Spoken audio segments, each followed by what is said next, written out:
Hamlet by William Shakespeare. Cut by Sarah Becker. Act 1, Scene 1. Enter two sentinels. First, Francisco, who paces up and down at his post. Then Bernardo, who approaches him. Who's there? Nay, answer me. Stand and unfold yourself. Long live the king? Bernardo? He. You come most carefully upon your hour. 'Tis now struck 12. Get thee to bed, Francisco. For this relief, much thanks. 'Tis bitter cold, and I am sick at heart. Have you had a quiet guard? Not a mouse stirring. Well, good night. If you do meet Horatio and Marcellus, the rivals of my watch, bid them make haste. Enter Horatio and Marcellus. I think I hear them. Stand ho! Who is there? Friends to this ground. Liegemen to the Dane. Give you good night. Farewell, honest soldier. Who hath relieved you? Bernardo hath my place. Give you good night. Hello, Bernardo. Say, what? Is Horatio there? A piece of him. Welcome, Horatio. Welcome, good Marcellus. What, has this thing appeared again tonight? I've seen nothing. Horatio says 'tis but our fantasy, and will not let belief take hold of him. Tush, tush, 'twill not appear.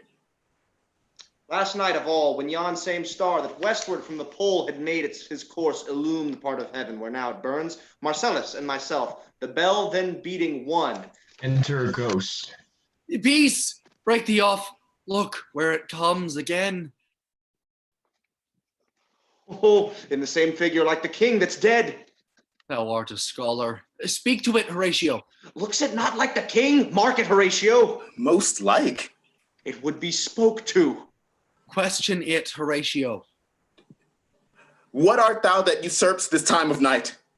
By heaven I charge thee, speak. It is offended. See, it stalks away. Stay, speak, speak. I charge thee, speak. Exit Ghost. Is gone, and will not answer. How now, Horatio? It is not like the king? As thou art to thyself. Good. Now, sit down, and tell me, he that knows, why this same strict and most observant watch so nightly tolls the subject of this land. Who is it that can inform me? That can I. At least the whisper goes so. Our last king, whose image even now but appeared to us, was, as you know, by Fortinbras of Norway, dared to the combat, in which our valiant Hamlet did slay the Fortinbras, who by a sealed compact did forfeit all those his lands which he stood seized of to the conqueror. Now, sir, young Fortinbras of unimproved metal, hot and full, hath in the skirts of Norway here and there sharked up a list of lawless resolutes to recover of us those foresaid lands so by his father lost. And this, I take it, is the main motive of our preparations and the source of our watch. A mote it is to trouble the mind's eye. Enter Ghost again. But soft, beyond, lo, where it comes again. I'll cross it though it blast me. Stay, illusion. If thou hast any sound or use of voice, speak to me. If there be any good thing to be done that may to thee do ease and grace to me, speak to me. If thou art privy to thy country's fate, which happily foreknowing in may avoid, oh, speak. Stay and speak. Stop it, Marcellus. 'Tis here. 'Tis here. 'Tis gone. Exit Ghost.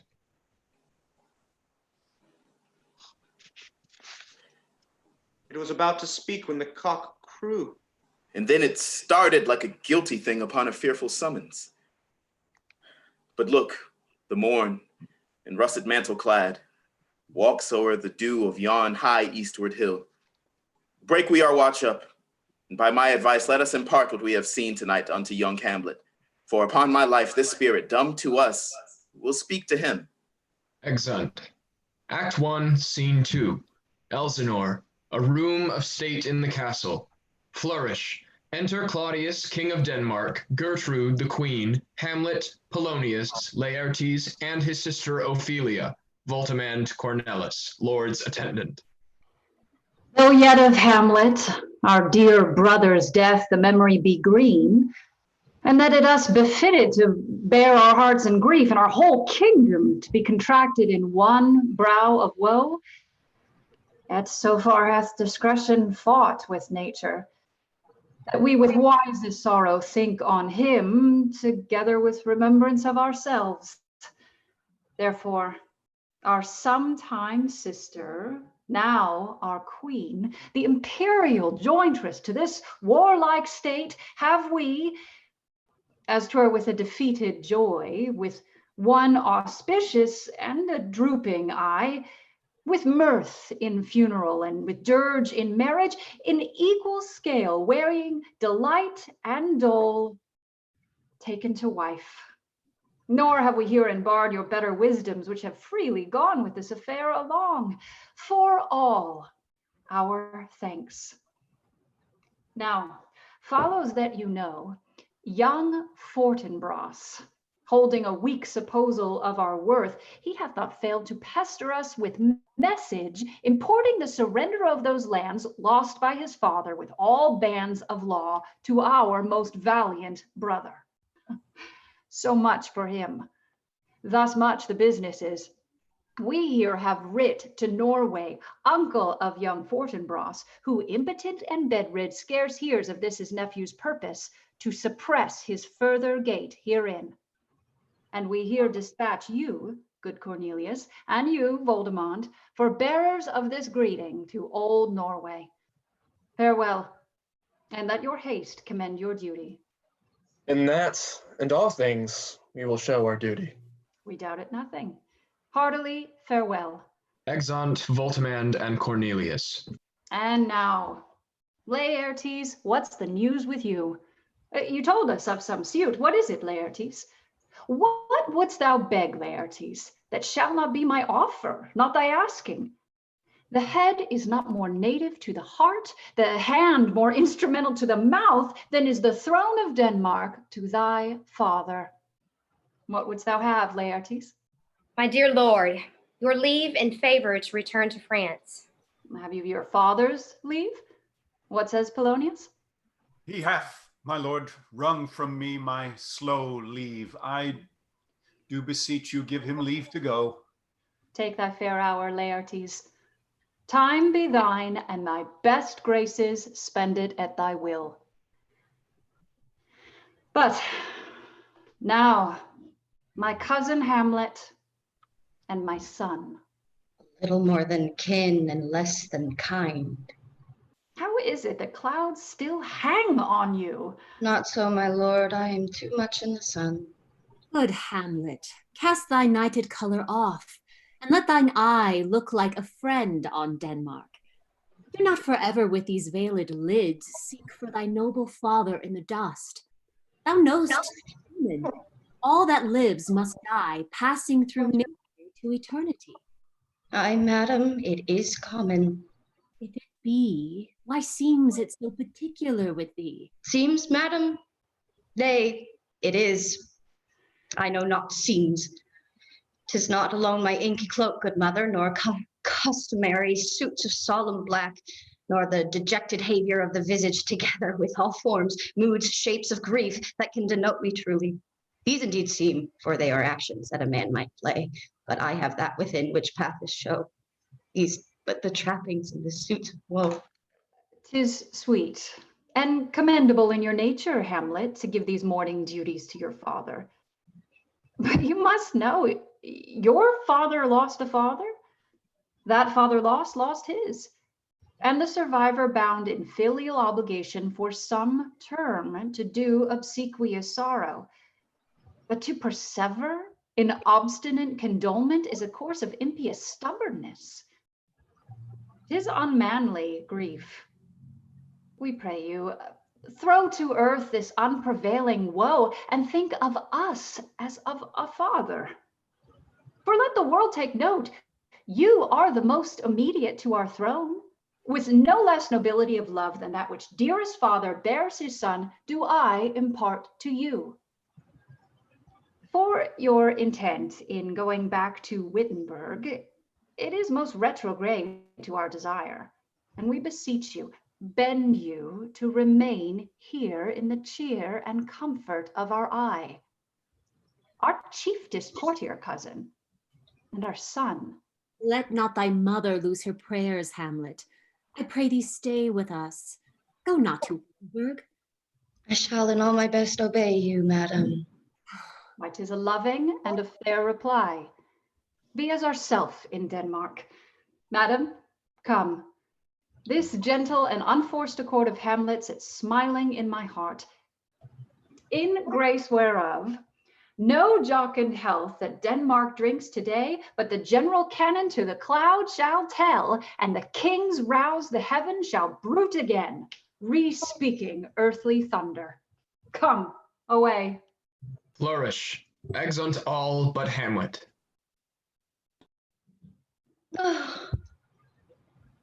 That this too solid flesh would melt, thaw, and resolve itself into a dew, and that the everlasting had not fixed his cannon against self-slaughter. Oh God. God. How weary, stale, flat, and unprofitable seem to me all the uses of this world. Fie on't, oh fie. 'Tis an unweeded garden that grows to seed.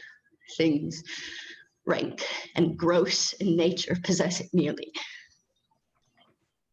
That it should come to this, but 2 months dead. Nay, not so much, not 2. So excellent a king, that was to this Hyperion satyr, so loving to my mother that he might not beteem the winds of heaven visit her face too roughly. Heaven and earth, must I remember? Why, she would hang on him as if increase of appetite had grown by what it fed on. And yet within a month, let me not think on't. Frailty, thy name is woman. A little month. For ere those shoes were old with which she followed my poor father's body. Like Niobe, all tears. Like she, God, a beast that once discourse of reason would have mourned longer. Married with my uncle, my father's brother, but no more like my father than I to Hercules. Little month, or ere yet the salt of most unrighteous tears had left the flushing in her galled eyes, she married. Oh, most wicked speed, to post with such dexterity to incestuous sheets. It is not, nor it cannot come to good, but break my heart, for I must hold my tongue. Enter Horatio, Marcellus, and Bernardo. Hail to your lordship. I'm glad to see you well. Horatio, or do I forget myself? The same, my lord, and your poor servant ever. Sir, my good friend, I'll change that name with you. And what makes you from Wittenberg, Horatio? Marcellus? My good lord. I'm very glad to see you. Good even, sir. But what, in faith, make you from Wittenberg? What is your affair in Elsinore? We'll teach you to drink deep ere you depart. My lord, I came to see your father's funeral. I prithee, do not mock me, fellow student. I think it was to see my mother's wedding. Indeed, my lord, it followed hard upon. Thrift, Horatio. The funeral baked meats did coldly furnish forth the marriage tables. What I had met my dearest foe in heaven, or ever I had seen that day, Horatio. My father. I see my father. Oh, where, my lord? In my mind's eye, Horatio. I saw him once. He was a goodly king. He was a man. Take him for all in all. I shall not look upon his like again. My lord, I think I saw him yesternight. Saw? Who? My lord, the king, your father. the king my father. 2 nights together had these gentlemen, Marcellus and Bernardo, on their watch in the dead vast and middle of the night been thus encountered. A figure like your father appears before them, and with solemn march goes slow and stately by them. This to me in dreadful secrecy in part they did, and I with them the 3rd night kept the watch, whereas they had delivered both in time form of the thing, each word made true and good. The apparition comes. I knew your father. These hands are not more like. But where was this? My lord, upon the platform where we watched. Did you not speak to it? My lord, I did, but answer made it none. 'Tis very strange. As I do live, my honored lord, 'tis true. And we did think it writ down in our duty to let you know of it. Indeed, sirs, but this troubles me. How do you watch tonight? We do, my lord. Armed, say you? Armed, my lord. From top to toe? My lord, from top to toe, head to foot. Then saw you not his face. Oh, yes, my lord. He wore his beaver up. What? Looked he frowningly? A countenance more in sorrow than in anger. Pale or red? Nay, very pale. And fixed his eyes upon you? Most constantly. I had been there. It would have much amazed you. Very like. I will watch tonight. Perchance 'twill walk again. I warrant it will. If it assume my noble father's person, I'll speak to it, though hell itself should gape and bid me hold my peace. So fare you well. Upon the platform twixt 11 and 12, I'll visit you. Our duty to your honor. Your loves as mine to you. Farewell. Exeunt all but Hamlet. My father's spirit in arms? All is not well.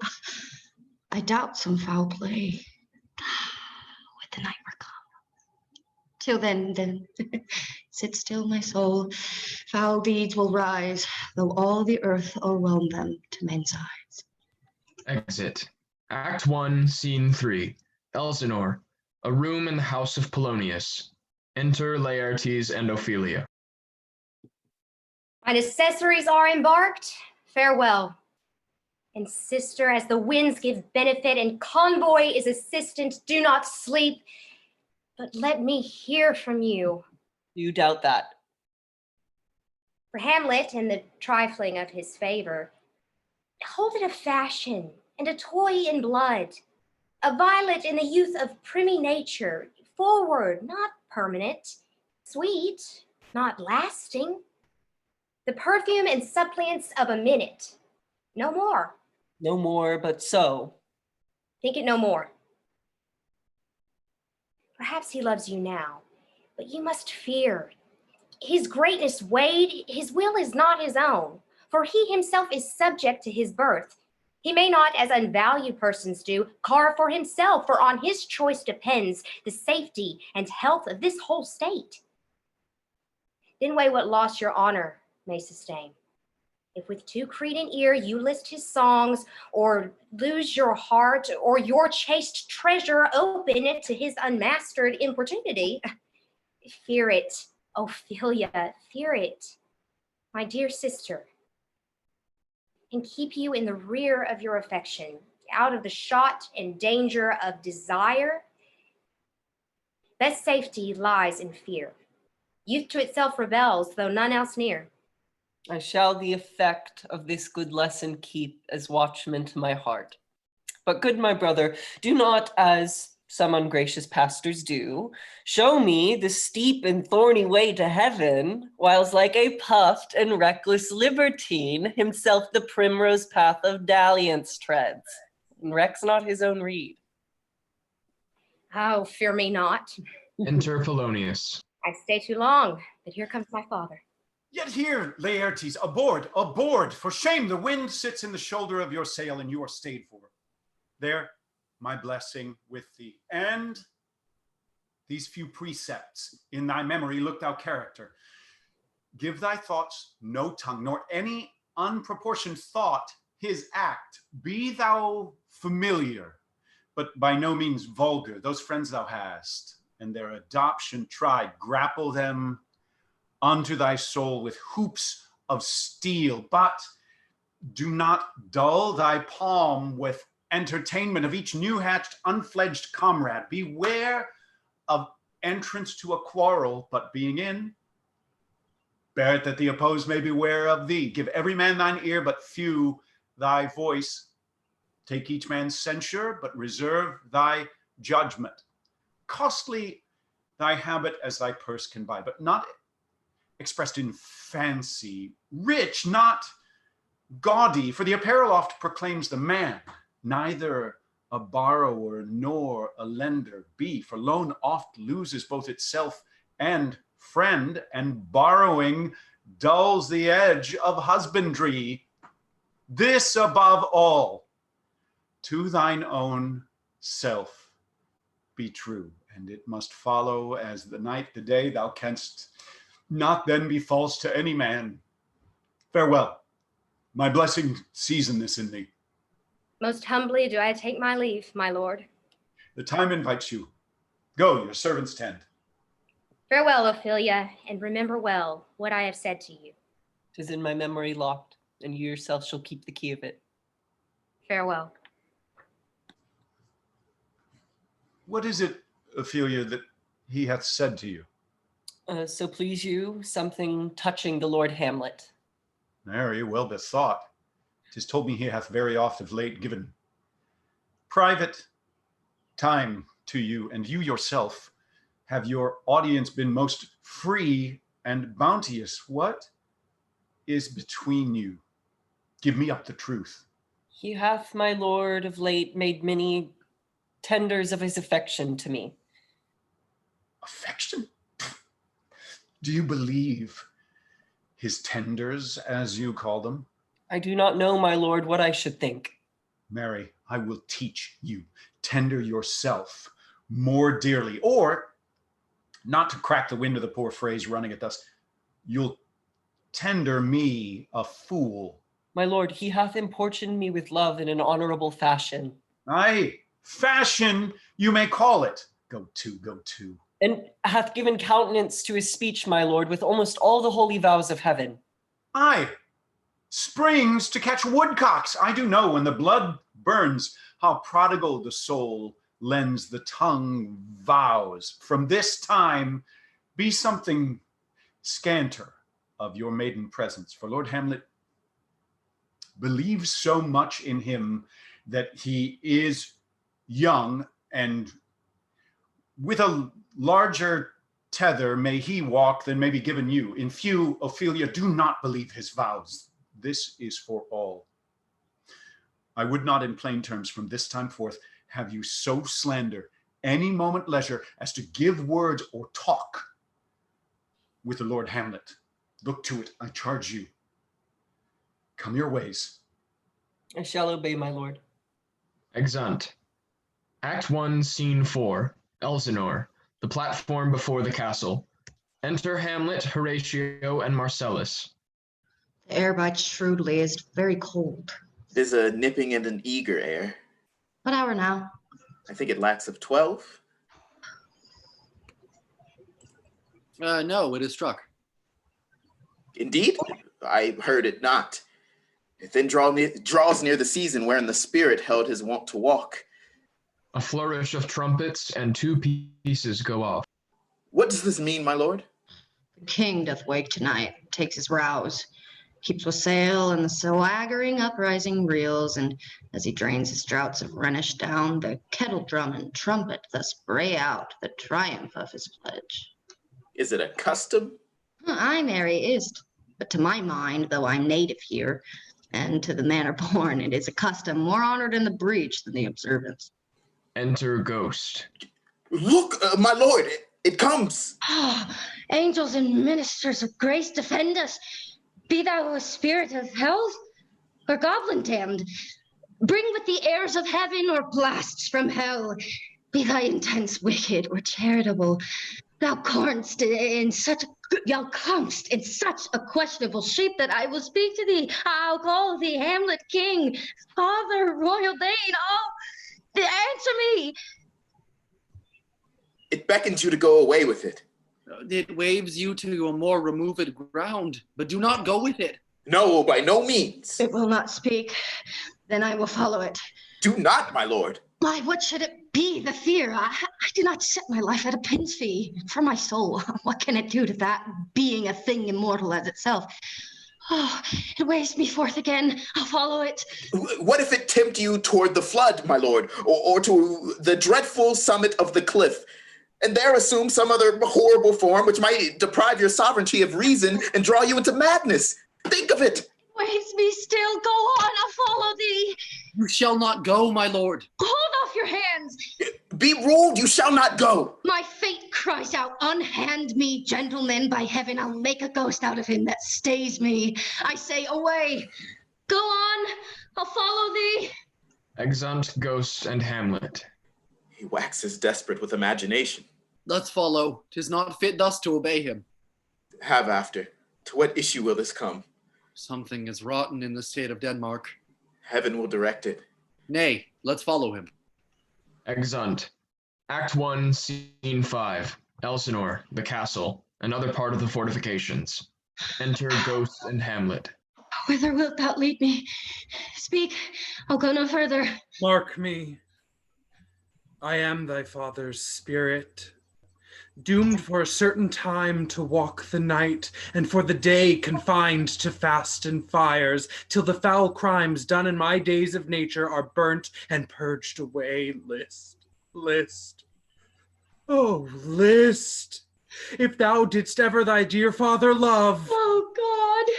Revenge his foul and most unnatural murder. Murder. Murder most foul as in the best it is, but this most foul, strange, and unnatural. Haste me to know it, that I, with wings as swift as meditation of the thoughts of love, may sweep to my revenge. I find thee apt now, Hamlet, here. 'Tis given out, sleeping in my orchard, a serpent stung me. But know, thou noble youth, the serpent that did sting thy father's life now wears his crown. Prophetic soul, my uncle. Aye, that incestuous, that adulterate beast with witchcraft of his wit, won his shameful lust, the will of my most seeming virtuous queen. But soft. Methinks I scent the morning air. Brief, let me be. Sleeping within my orchard, my custom always of the afternoon, upon my secure hour thy uncle stole, with juice of cursed Hibonia in a vial, and in the porches of my ears did pour the leprous distilment. Thus was I sleeping, by a brother's hand, of life, of crown, of queen, at once dispatched. Cut off even in the blossoms of my sin, with all my imperfections on my head. Oh, horrible, most horrible. If thou hast nature in thee, bear it not. Let not the royal bed of Denmark be a couch for luxury and damned incest. But howsoever thou pursuest this act, taint not thy mind, nor let thy soul contrive against thy mother aught. Leave her to heaven. Fare thee well at once. Adieu, adieu, adieu. Remember me.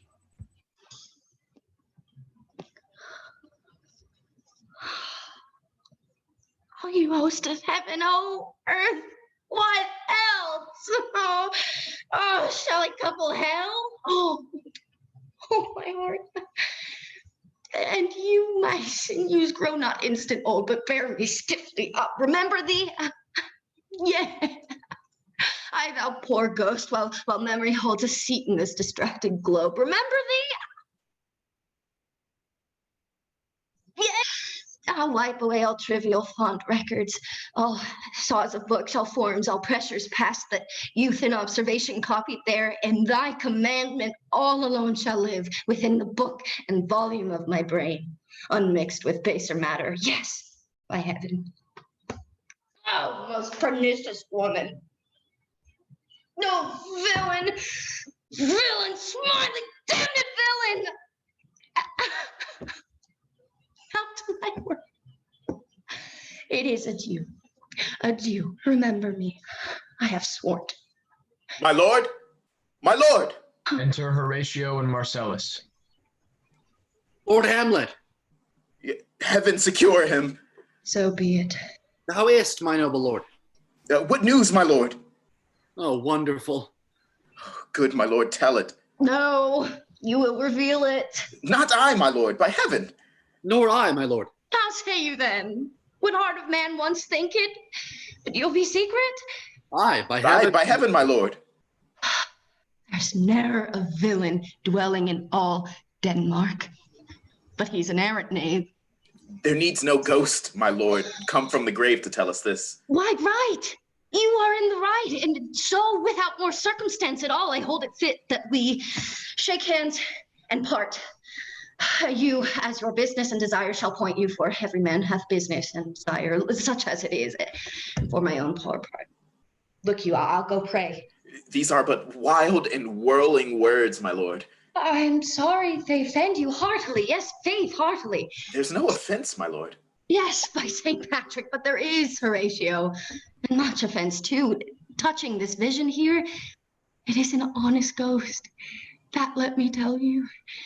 For your desire to know what is between us, or master it, as you may.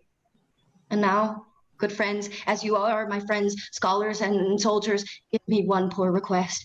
What is it, my lord? We will. Never make known what you have seen tonight. My lord, we will not. Nay, but swear't. In faith, my lord, not I. Nor I, my lord, in faith. Upon my sword. We have sworn, my lord, already. Indeed, upon my sword, indeed. Swear. Consent to swear. Propose the oath, my lord. Never to speak of this that you have seen. Swear by my sword. Swear.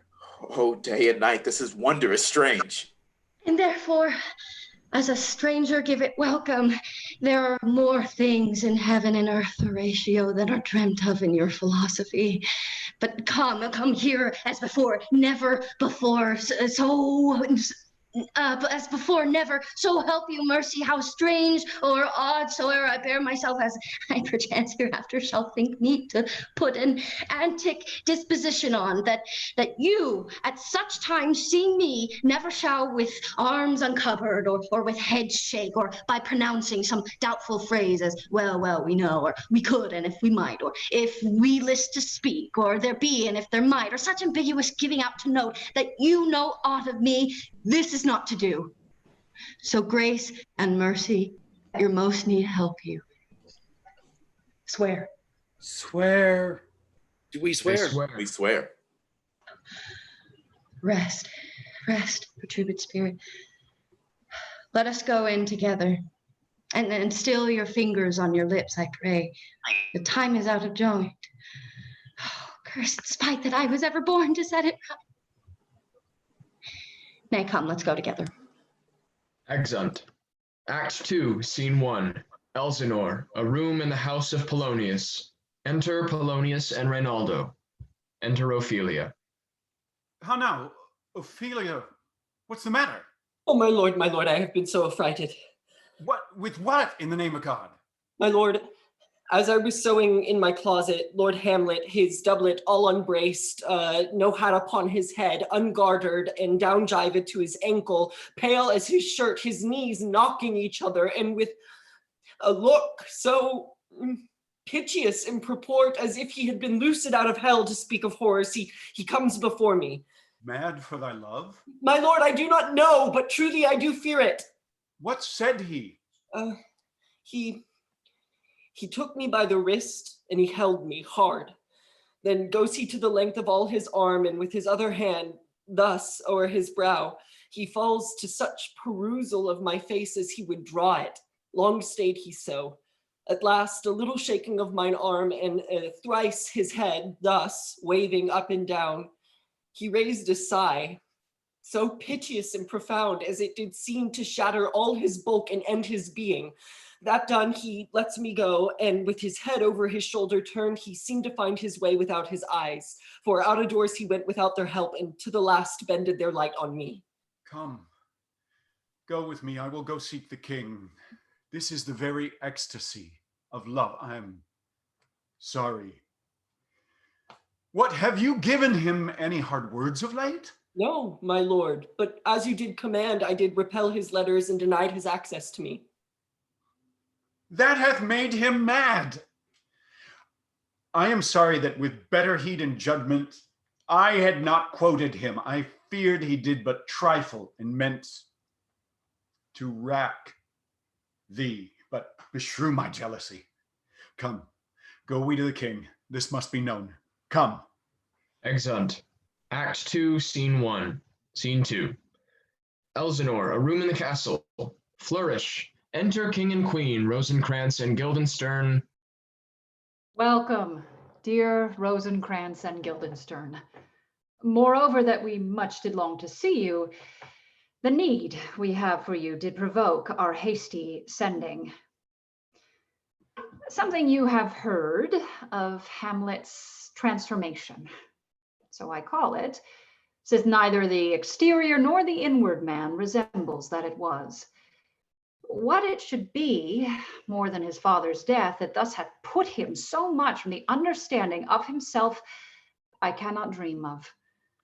I entreat you both that, being of so young days brought up with him, that you draw him on to pleasures, and to gather whether aught to us unknown afflicts him thus, that opened lies within our remedy. Good gentlemen, he hath much talked of you, and sure I am two men there are not living to whom he most adheres. If it will please you to expend your time with us a while, your visitation shall receive such thanks as fits a king. But both your majesties might, by the sovereign power you have of us, put your dread pleasures more into command than to entreaty.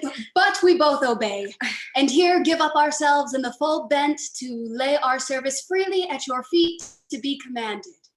Thanks, Rosencrantz and gentle Guildenstern. Thanks, Guildenstern and gentle Rosencrantz. And I beseech you instantly to visit my too much changed son. Go, some of you, and bring these gentlemen to where Hamlet is. Heaven make our presence and our practices pleasant and helpful to him. Aye, amen. Exeunt Rosencrantz and Guildenstern, with some attendants. Enter Polonius. Assure you, my good liege, I hold my duty as I hold my soul, both to my God and to my gracious king, and I do think, or else this brain of mine hunts not the trail of policy so sure as it used to do, that I have found the very cause of Hamlet's lunacy. Oh, speak to that. That do I long to hear. He tells me, my dear Gertrude, he hath found the head and source of all your son's distemper. I doubt it is no other but the main, his father's death and our or hasty marriage. My liege and madam, to expostulate what majesty should be, what duty is, what day is day, night is night, and time is time, were nothing but to waste night, day, and time. Therefore, such brevity is the soul of wit, and tediousness, the limbs and outward flourishes. I will be brief. Your noble son is mad. Mad, call I it, for to define true madness, what is it but to be nothing else but mad? But let that go. More matter with less art. Madam, I swear I use no art at all. That he is mad, 'tis true. 'Tis true, 'tis pity, and pity 'tis true. A foolish figure. But farewell it, for I will use no art. Mad, let us grant him then. I have a daughter, have while she is mine, who in her duty and obedience, Mark, hath given me this. Now gather and surmise. To the celestial and my soul's idol, the most beautified Ophelia, that's an ill phrase, a vile phrase. Beautified is a vile phrase, but you shall hear. Thus, in her excellent white bosom, these. Came this from Hamlet to her? Good madams, stay a while. I will be faithful. Doubt thou the stars are fire, doubt that the sun doth move, doubt truth to be a liar, but never doubt I love. Thine evermore, most dear lady, whilst this machine is to him Hamlet. This in obedience hath my daughter shown me. But how has she received his love? What do you think of me? As a man faithful and honorable. I would fain prove so, but what might you think when I had seen this hot love on the wing? What might you, or my dear majesty, your queen here, think if I had given my heart a wink, mute and dumb, or looked upon this love with idle sight? Or might you, what might you think? No, I went round to work, and my young mistress, thus I did bespeak. Lord Hamlet is a prince out of thy star. This must not be. And then I gave prescripts to her that she should lock herself from his resort, admit no messengers, receive no tokens, which done, she took the fruits of my advice, and he repulsed. A short tale to make, fell into the madness wherein now he raves, and all we mourn for. Do you think 'tis this? It may be the very like. Hath there been such a time? I would fain know that I have positively said 'tis so, when it proved otherwise. Not that I know. Take this from me, if this be otherwise. How may we try it further? You know, sometimes he walks for hours together here in the lobby. So he does indeed. At such a time, I'll loose my daughter to him, be you and I behind an arras then.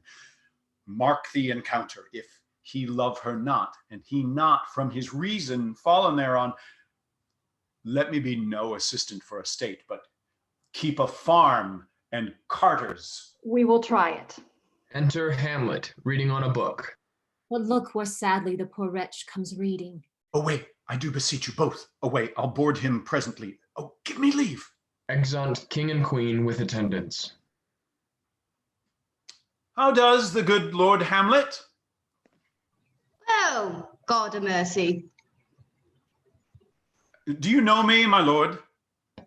Oh, excellent. Well, you are a fishmonger. Not I, my lord.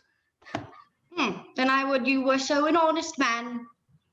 Honest, my lord. Aye, sir. To be honest, as this world goes, is to be one man picked out of 10,000. That's very true, my lord. For if the sun breed maggots in a dead dog, being a god, kissing, carrying. Have you a daughter? I have, my lord. Let her not walk in the sun. Conception is a blessing, but not as your daughter may conceive. Friend, look to't. How say you by that? Still harping on my daughter. What do you read, my lord? Words. Words, words. What is the matter, my lord? Between whom? I mean the matter that you read, my lord. Oh, slanders, sir. For the satirical rogue says here that old men have gray beards. Which, sir, though I am most powerfully and potently believe, yet I hold it not honesty to have it thus set down. For you yourself, sir, should be as old as I am, if, like a crab, you could move backwards. Though this be madness, yet there is some method in it. Will you walk out of the air, my lord? Into my grave? Indeed, that is out of the air. How pregnant sometimes his replies are. My honorable lord, I will most humbly take my leave of you. You cannot, sir, take from me anything that I will more willingly part with all, except my life. Accept my life, accept my life, accept my life. Enter Rosencrantz and Guildenstern. Fare you well, my lord. Ah, these tedious old fools! You go to seek the Lord Hamlet? There he is. God save you, sir. Exit Polonius. Oh, my honored lord! My most dear lord. My excellent good friends, how dost thou, Guildenstern? Ah, Rosencrantz, good lads, how do ye both? Both the indifferent children of the earth. Happy in that we are not over happy. On Fortune's cap, we are not the very button. Nor the soles of her shoes.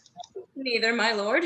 Then you live about her waist, or in the middle of her favors. Faith, her private. In the secret parts of Fortune, oh, most true, she is a strumpet. Oh, what news? None, my lord, but that the world's grown honest. Then is doomsday near? but your news is not true. Let me question more in particular. What have you, my good friends, deserved at the hands of Fortune that she sends you to prison hither? Prison, my lord. Denmark's a prison. Then is the world one. A goodly one, in which there are many confines, wards, dungeons, Denmark being one of the worst. We think not so, my lord. Why then 'tis none to you, for there is nothing either good or bad, but thinking makes it so. To me, it is a prison. Well, then your ambition makes it. It is too cold for your mind. Oh, God, I could be bounded in a nutshell and count myself a king of infinite space, were it not that I have bad dreams. Oh, but in the beaten way of friendship, what makes you at Elsinore? To visit you, my lord, no other reason. Beggar that I am, I'm even poor in thanks, but I thank you. Were you not sent for? Is it your own inclining? Is it a free visitation? Come, deal justly with me. Come. Nay, speak. What should we say, my lord? Why, anything but to the purpose. You were sent for. And there's a kind of confession in your looks, which your modesties have not craft enough to color. I know the good king and queen have sent for you. To what end, my lord? That you must teach me, but be even and direct with me, whether you were sent for or no. What say you? Nay, then I have an eye of you. If you love me, hold not off. My lord, we were sent for. I will tell you why. So shall my anticipation prevent your discovery, and your secrecy to the king and queen moult no feather. I have of late, but wherefore I know not, lost all my mirth, forgone all custom of exercises, and indeed it goes so heavily with my disposition that this goodly frame, the earth, seems to me a sterile promontory, this most excellent canopy. The air, look you, the brave o'erhanging firmament. This majestical roof fretted with golden fire, it appeareth no other thing to me than a foul and pestilent congregation of vapors. What a piece of work is man. How noble in reason, how infinite in faculties, in form and moving, how express and admirable. In action, how like an angel, in apprehension, how like a god. The beauty of the world, the paragon of animals, and yet to me, what is this quintessence of dust? Man delights not me, no, nor woman neither. Though by your smiling you seem to say so. My lord, there was no such stuff in my thoughts. Why did you laugh then when I said man delights not me? To think, my lord, if you delight not in man, what Lenten entertainment the players shall receive from you. We pass them on the way, and hither they are coming to offer you service. Oh, he that plays the king shall be welcome. What players are they? Even those you were wont to take such delight in, the tragedians of the sea. There are Flourish for the players. Gentlemen, you are welcome to Elsinore. Your hands, come. You are welcome. But my uncle father and aunt mother are deceived. In what, my dear lord? I am but mad northwest. When the wind is southerly, I know a hawk from a handsaw. Enter Polonius. Well, be with you, gentlemen. Hark you, Guildenstern, and you too, at each ear a hearer. That great baby you see there is not yet out of his swaddling clouds. I will prophesy he comes to tell me of the players' market. My lord, I have news to tell you. Buzz, buzz. The actors are come hither. My lord, the best actors in the world, either for tragedy, comedy, history, pastoral, comical, historical, pastoral, tragical, historical, tragical, comical, historical, pastoral, scene, individable, or poem unlimited. Enter 4 or 5 players. Oh, you are welcome, masters. Welcome all. I'm glad to see you well. Oh, welcome, good friends. Oh, my old friend masters, you are all welcome. We'll have a speech. Straight, come, give us a taste of your quality. Come, a passionate speech. What speech, my good lord? I heard thee speak me a speech once, but it was never acted, or if it was, not above once. For the play, I remember, please, not the million. One speech in't I chiefly loved, 'twas Aeneas' tale to Dido, and thereabout of it, especially where he speaks of Priam's slaughter. If it live in your memory, begin at this line. Let me see. 'Tis not so. It begins with Pyrrhus, the rugged Pyrrhus, he whose sable arms, black as his purpose, did the night resemble, when he lay couched on the ominous horse, with eyes like carbuncles, the hellish Pyrrhus, old grandsire Priam speaks. So proceed you. For God, my lord, well spoken, with good accent and good discretion. Anon, he finds him, striking two shorted Greeks. His antique sword, rebellious to his arm, lies where it falls. Repugnant to command, unequal matched, Pyrrhus at Priam drives, in rage strikes wide. But with the whip and wind of his fell sword, the nerved father falls. Then senseless Ilium, seeming to feel this blow, for lo, his sword, which was declining on the milky head of Reverend Priam, seemed in the air to stick. So as the painted tyrant, Pyrrhus stood, and like a neutral to his will and matter did nothing.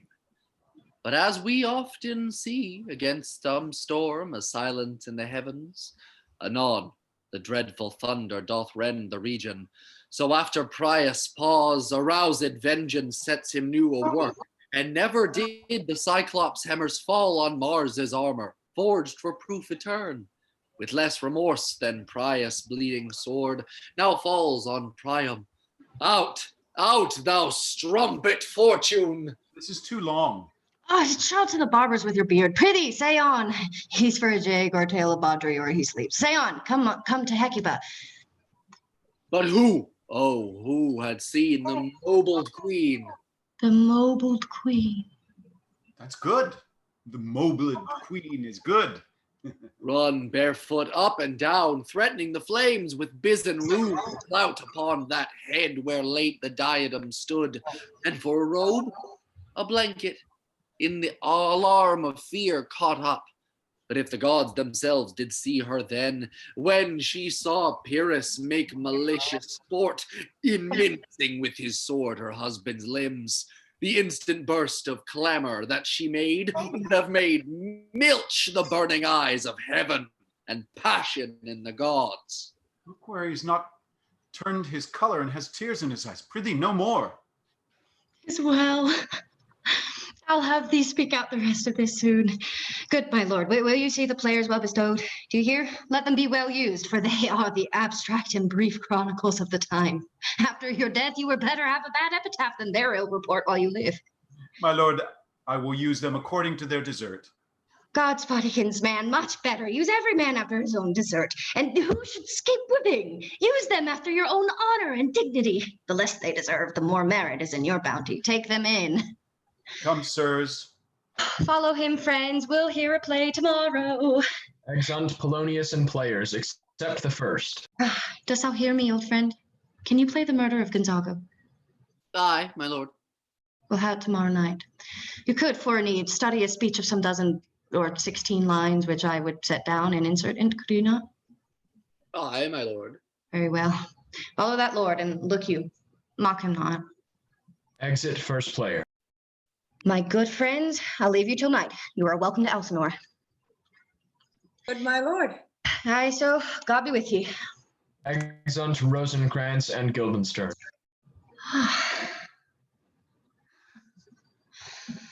Now I'm alone. Ah, what a rogue and peasant slave am I. Is it not monstrous that this player here, but in a fiction, in a dream of passion, could force his soul so to his own conceit, that from her working all visage wan, tears in his eyes, distraction in his aspect, a broken voice, and his whole function suiting with forms to his conceit, and all for nothing? For Hecuba. What's Hecuba to him, or he to Hecuba, that he should weep for her? What would he do? Had he the motive and the cue for passion that I have, he would drown the stage with tears and cleave the general ear with hard speech, make mad the guilty and appall the free, confound the ignorant and amaze indeed the very faculties of eyes and ears. Yet I, a dull and muddy metalled rascal, peak like John of Dreams, unpregnant of my cause, and can say nothing. No, not for a king upon whose property and most dear life a damned defeat was made. Am I a coward? Who calls me villain? Breaks my pate across, plucks out my beard and blows it in my face. It tweaks me by the nose, give me lie in the throat as deep as to the lungs. Who does me this, huh? Since I should take it, for it cannot be, but I am pigeon-livered and lack gall to make oppression bitter. Or else this, I should have fatted all the region kites with the slaves of fall. God, bloody, body villain, remorseless, treacherous, lecherous, kindless villain, oh, vengeance! Ah!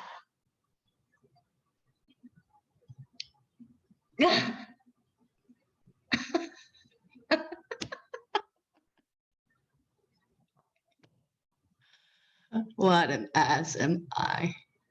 This is most brave that I, the son of a dear father murdered, prompted to my revenge by heaven and hell, must, like a whore, unpack my heart with words and fall a cursing like a very drab, a scullion. Fie upon it! Out my brain.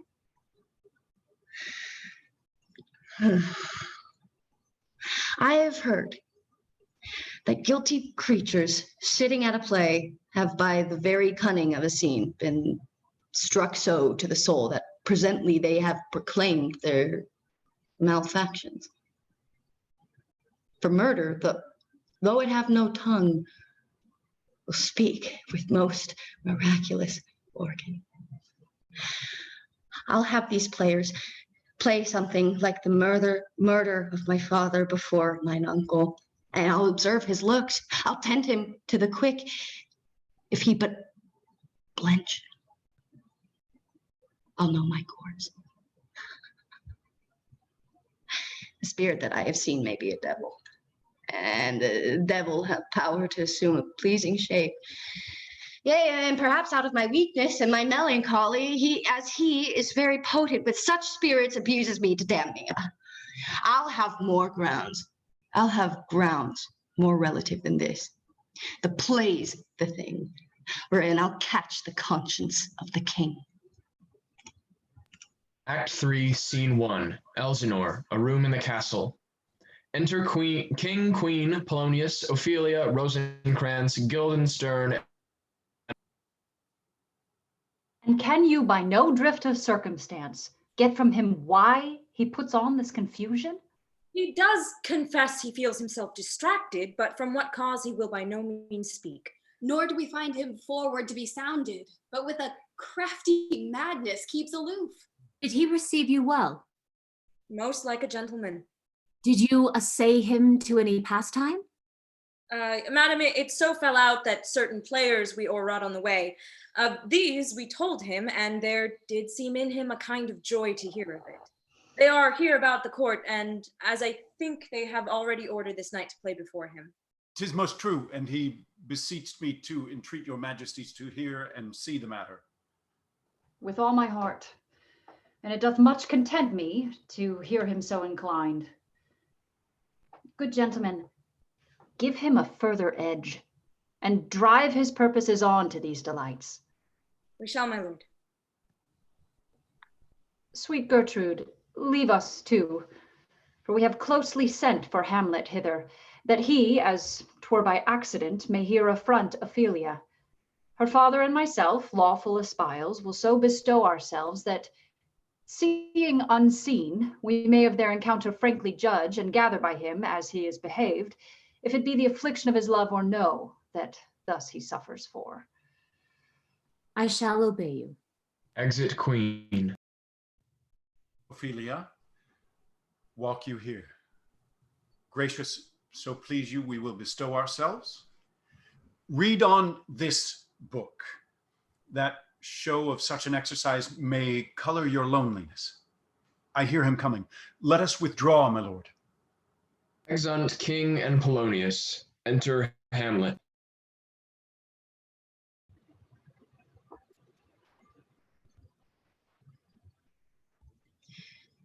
To be or not to be, that is the question. Whether 'tis nobler in the mind to suffer the slings and arrows of outrageous fortune, or to take arms against a sea of troubles, and by opposing, end them. To die. To sleep.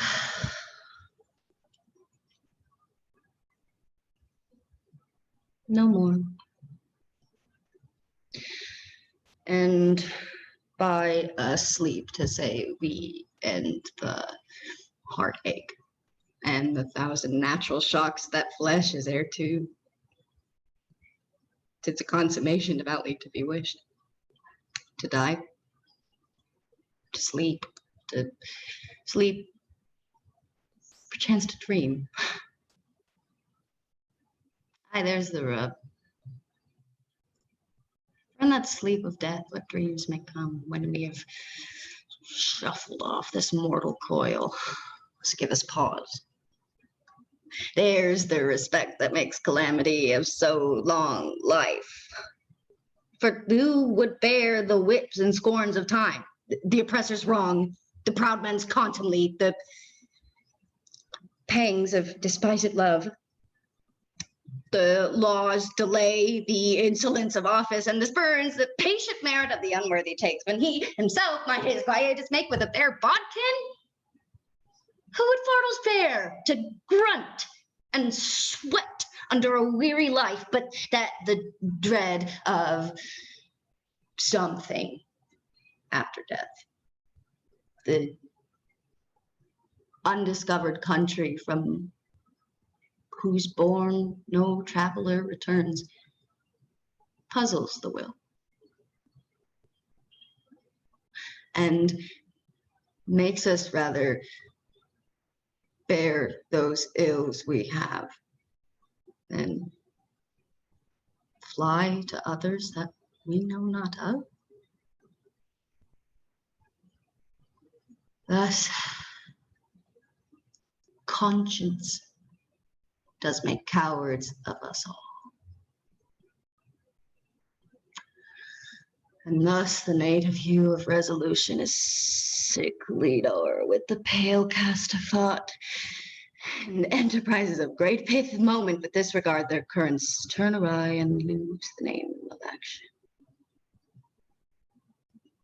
What's after you now, the fair Ophelia?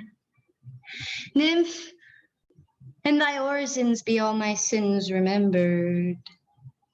Good my lord, how does your honor for this many a day? I humbly thank you well, well, well. My lord, I have remembrances of yours. I have longed long to redeliver. I pray you now receive them. No, not I never gave you aught. My honored lord, you know right well you did. And with them, words of so sweet breath composed as made the things more rich. Their perfume lost, take these again. For to the noble mind, rich gifts wax poor when givers prove unkind. There, my lord. Are you honest? My lord? Are you fair? What means your lordship? I did love you once. Indeed, my lord, you made me believe so. You should not have believed me. I loved you not. I was the more deceived. Get thee to a nunnery. Why wouldst thou be a breeder of sinners? I am myself indifferent, honest, but yet I could accuse me of such things that it were better my mother had not borne me. I am very proud, revengeful, ambitious, and with more offenses at my back than I have thoughts to put them in, imagination to give them shape, or time to act them in. What would such fellows as I do, crawling between earth and heaven? We are errant knaves, all, believe none of us. Go thy ways to a nunnery. Where's your father? At home, my lord. Let the doors be shut upon him, that he may play the fool nowhere but in his own house. Farewell. Oh, help him, you sweet heavens. If thou dost marry, I'll give thee this plague for thy dowry. Be thou as chaste as ice, as pure as snow. Thou shalt not escape calumny. Get thee to a nunnery. Go, farewell. Or if thou wilt needs marry, marry a fool, for wise men know well enough what monsters you make of them. To a nunnery, go, and quickly to. Farewell.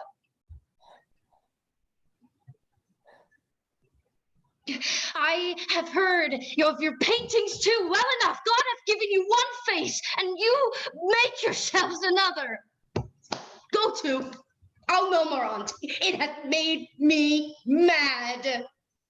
I say we will have no more marriages. Those that are married already, all but one shall live. The rest shall keep as they are. To a nunnery. Go. Oh. What a noble mind is here o'erthrown. The courtiers, scholars, soldiers, eye, tongue, sword, the expectancy and the rose of the fair state, the glass of fashion and the mold of form, the observed of all observers, quite down. And I, of ladies most deject and wretched that sucked the honey of his music vows, now see that noble and most sovereign reason, like sweet bells jangled out of tune and harsh, that unmatched form and feature of blown youth blasted with ecstasy. Oh, woe is me, to have seen what I have seen. Enter King and Polonius. Love, his affections do not that way tend, nor what he spake, though it lacked form a little, was not like madness. There's something in his soul over which his melancholy sits on brood, and I do doubt the hatch and the disclose will be some danger, which for to prevent, I have in quick determination thus set it down. He shall with speed to England. What think you on it? It shall do well, but yet do I believe the origin and commencement of his grief sprung from neglected love. How now, Ophelia? You need not tell us what Lord Hamlet said. We heard it all, my lord. Do as you please, but if you hold it fit after the play, let his queen mother, all alone, entreat him to show his grief. Let her be round with him, and I'll be placed, so please you, in the ear of all their conference. If she find him not, to England send him, or confine him where your wisdom best shall think. It shall be so. Madness in great ones must not unwatched go. Exeunt. Act 3, Scene 2. Elsinore, hall in the castle. Enter Hamlet and 3 of the players. Speak the speech, I pray you, as I pronounced it to you trippingly on the tongue. But if you mouth it, as many of our players do, I had as lief the town crier spoke my lines. Nor do not saw the air too much. Do not saw the air too much with your hands, but use gently, or in the very torrent, tempest, and as I may say, whirlwind of your passion, you must acquire and beget a temperance that may give it smoothness. It offends me to the soul to hear a robustious, periwig-pated fellow tear a passion to tear a passion to tatters, to very rags, to split the ears of the groundlings who, for the most part, are capable of nothing but inexplicable dumb shows and noise. Pray you avoid it. I warrant, your honor. Be not too tame, neither, but let your own discretion be your tutor. Suit the action to the word to the action, with this special observance, that you o'erstep not the modesty of nature. For anything so overdone is from the purpose of playing, whose end both at the first and now was and is, to hold as 'twere the mirror up to nature.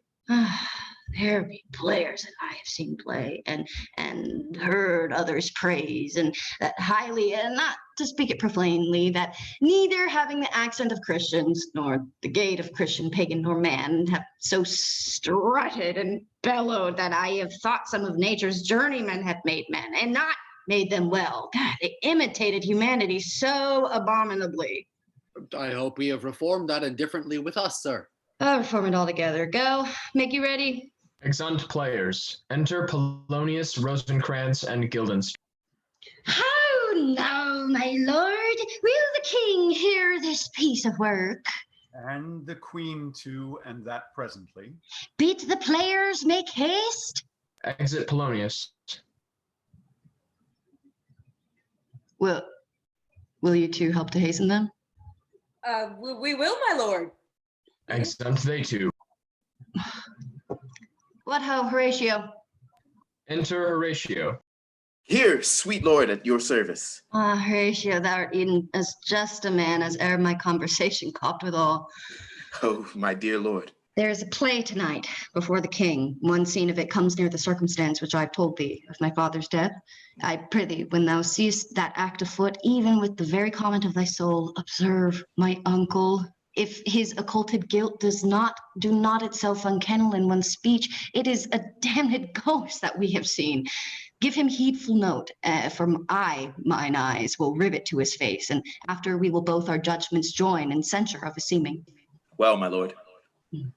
Enter trumpets and kettle drums, Danish march. Enter King, Queen, Polonius, Ophelia, Rosencrantz, Guildenstern, and other lords attendant, with the guard carrying torches. They're coming to the play. I must be idle. Get you a place.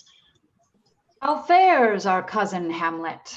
Excellent, in faith, of the chameleon's dish. I eat the air, promise crammed. You cannot feed cape and soap. I have nothing with this answer, Hamlet. These words are not mine. No, nor mine now. Come hither, my dear Hamlet, sit by me. No, good mother, here's metal more attractive. Oh, do you mark that? Lady, shall I lie in your lap? No, my lord. I mean, my head upon your lap. Aye, my lord. Do you think I meant country matters? I think nothing, my lord. That's a fair thought, to lie between maids' legs.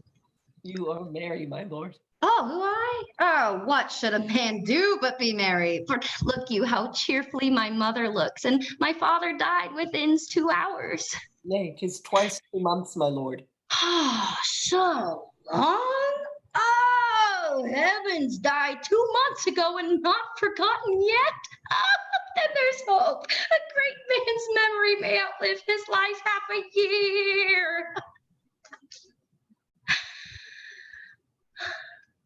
For us and for our tragedy, here stooping to your clemency, we beg your hearing patiently. Is this a prologue or a posy of a ring? Tis brief, my lord. As woman's love. Enter 2 players as king and queen.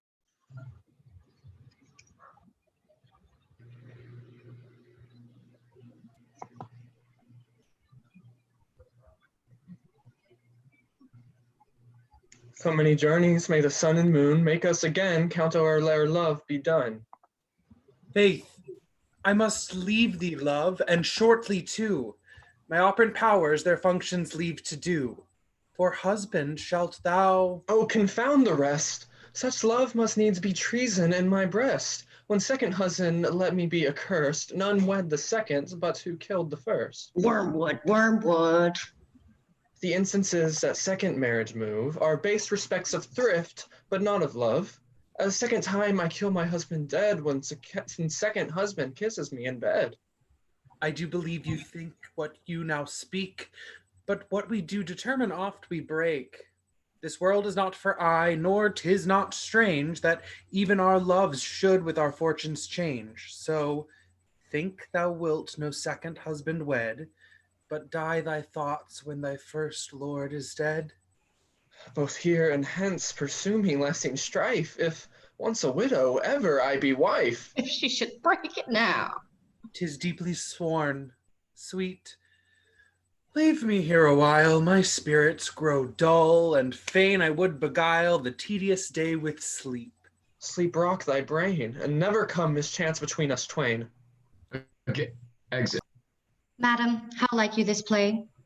The lady doth protest too much, methinks. Oh, but she'll keep her word. Have you heard the argument? Is there no offense in it? Oh, no, they do but jest. Poison and jest, no offense in the world. What do you call the play?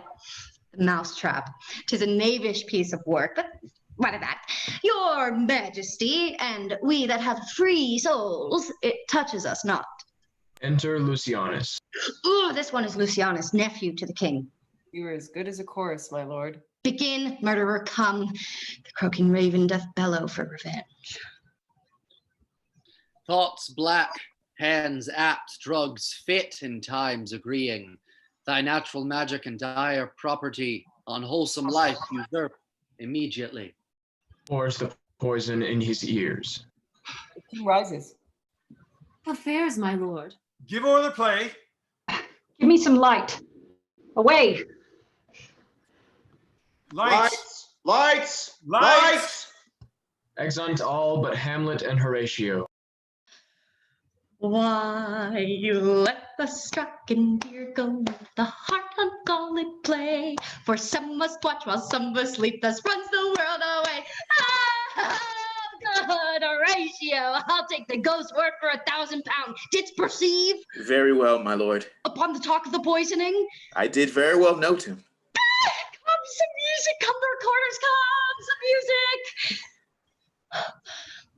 Enter Rosencrantz and Guildenstern. Good my lord, vouchsafe me a word with you. Sir, a whole history. The king, sir, Aye, sir, what of him? is in his retirement marvelous distempered. With drink, sir? No, my lord, rather with choler. Your wisdom should show itself more richer to signify this to the doctor.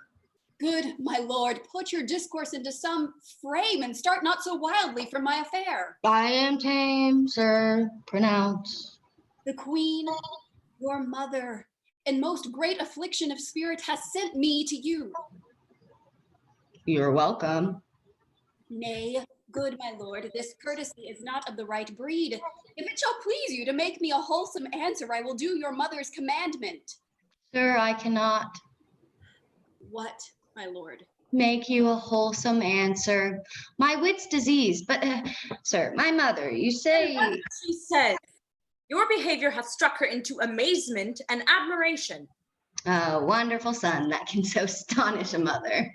She desires to speak with you in her closet ere you go to bed. We shall obey, were she 10 times our mother. Have you any further trade with us? My lord, you once did love me. And do still by these pickers and stealers. Good my lord, what is your cause of distemper? You do surely bar the door upon your own liberty if you deny your griefs to your friend. Enter the players with recorders. Oh, the recorders!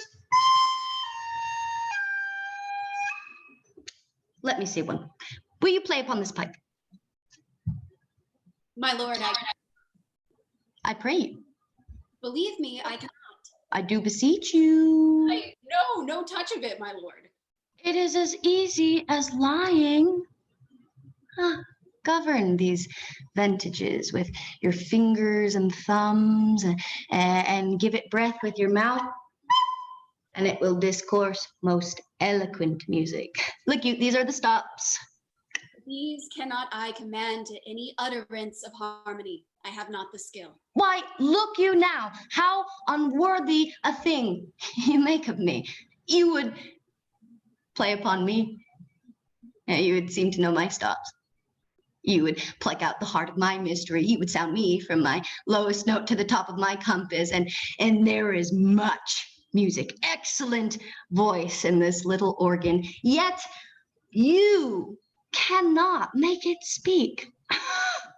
Splud, do you think I'm easier to be played upon than a pipe?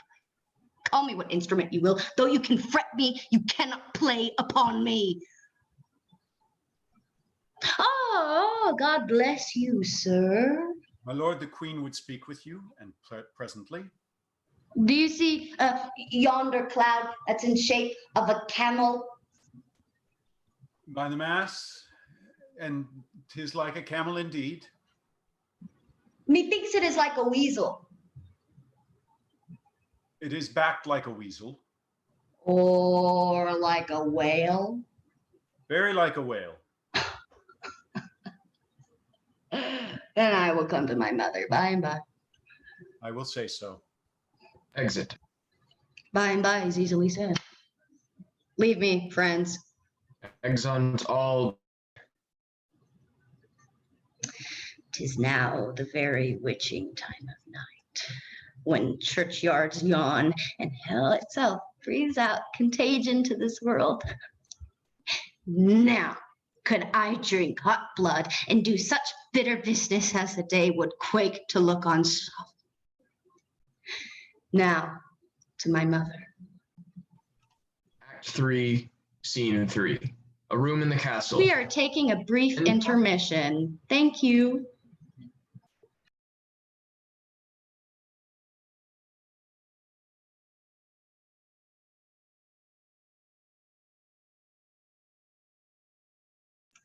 We will be back at 9:33.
And we are back. Can I get a roll call? Here. Here. Here, here. Here, we're here. Yay, yay. Reason. Okay. Good to Great. go, I think.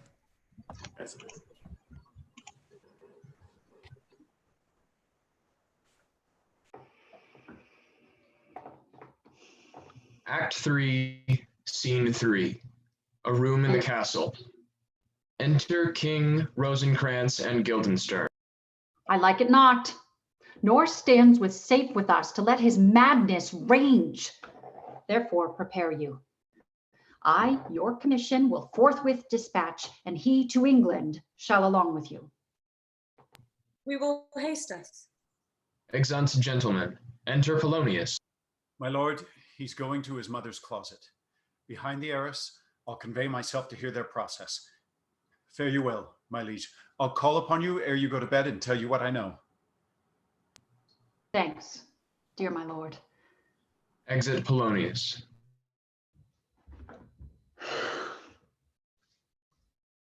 Ah, my offense is rank. It smells to heaven. It hath the primal eldest curse upon it. A brother's murder. Pray, can I not? Though inclination be as sharp as will, my stronger guilt defeats my strong intent. And like a man to double business bound, I stand in pause where I shall first begin, and both neglect. What if this hand were thicker than itself with brother's blood? Is there not rain enough in the sweet heavens to wash it white as snow? Whereto serves mercy but to confront the visage of intent, of offense? And what's in prayer but this twofold force, to be forestalled ere we come to fall, or pardoned being down? Then I'll look up. My fault is past. But oh, what form of prayer can serve my turn? Forgive me my foul murder? It cannot be, since I am still possessed of those effects for which I did the murder. My crown, mine own ambition, and my queen. May one be pardoned and retain the offense? In the corrupted currents of this world, offense's gilded hand may shove by justice, and oft 'tis seen the wicked prize itself buys out the law. But 'tis not so above. There is no shuffling. There the action lies in its true nature. And we ourselves compelled, even to the teeth and forehead of our faults, to give in evidence. What then? What rests? Try what repentance can. What can it not? Yet what can it when one cannot repent? Wretched state. Oh, bosom black as death. Oh, limed soul that, struggling to be free, art more engaged. Help, angels. Make essay. Bow, stubborn knees, and with hearts with strings of steel, be soft as the sinews of the newborn babe. All may be well. He kneels. Enter Hamlet. Now might I do it, lad. Now he is praying, and now I'll do it. And so he goes to heaven, and so I am revenged. That would be scanned. A villain kills my father, and for that I, his sole son, do the same villain, sent to heaven. Why this is higher in salary, not revenge. Up, sword. And no, thou more horrid hint when he's drunk asleep, or in his rage, or in the incestuous pleasure of his bed, at gaming, swearing, or about some act that hath no relish of salvation, and then trip him, that his heels may kick at heaven, and that his soul may be as damned and black as hell, whereto it goes. My mother stays, is physic, but prolongs thy sickly days. Exit. My words fly up. My thoughts remain below. Words without thoughts never to heaven go. Exit. Act 3, Scene 4. The Queen's Closet. Enter Queen and Polonius. He will come straight. Look you lay home to him. Pray you, be round with him. I warrant you, fear me not. Withdraw, I hear him coming. Polonius hides behind the arras. Enter Hamlet. Now, mother, what's the matter? Hamlet, thou hast thy father much offended. Mother, you have my father much offended. Come, come, you answer with an idle tongue. Go, go, you question with a wicked tongue. Why no, how, Hamlet? What's the matter now? Have you forgotten me? No, you are the queen, your husband's brother's wife, and would it were not so, you are my mother. Nay, then I'll set those to you that can speak. Come, come, and sit you down. You shall not budge, where you go not, till I set you up a glass where you may see the inmost part of you. What wilt thou do? Thou wilt not murder me. Help! Help! Help! What help? Oh, help! Help! Help! Now a rat dead for a ducat dead.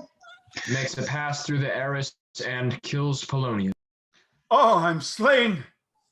What hast thou done? Nay, I know not. Is it the king? Oh, what a rash and bloody deed is this! A bloody deed, almost as bad, good mother, as kill a king and marry with his brother. Kill a king? Aye, lady, it was my word. Lifts up the arras and sees Polonius. Oh, thou wretched, rash, intruding fool. Farewell. I took thee for thy better. Take thy fortune. I'll leave wringing of your hands. Peace, sit you down, and let me wring your heart, for so I shall, if it be made of penetrable stuff. What have I done? Such an act that blurs the grace and blush of modesty. Calls virtue hypocrite, takes off the rose from the fair forehead of an innocent love and sets a blister there. Makes marriage vows as false as dicer's oaths. I mean, what act? Look here upon this picture and on this, the counterfeit presentment of two brothers. See what a grace was seated on his brow. Hyperion's curls, the front of Jove himself, and I, like Mars, to threaten and command. This was your husband. Look you now what follows. Here is your husband, like a mildewed ear blasting his wholesome brother. Have you eyes? You cannot call it love, for at your age, the heyday in the blood is tame. It's humble and waits upon the judgment. And what judgment would step from this to this?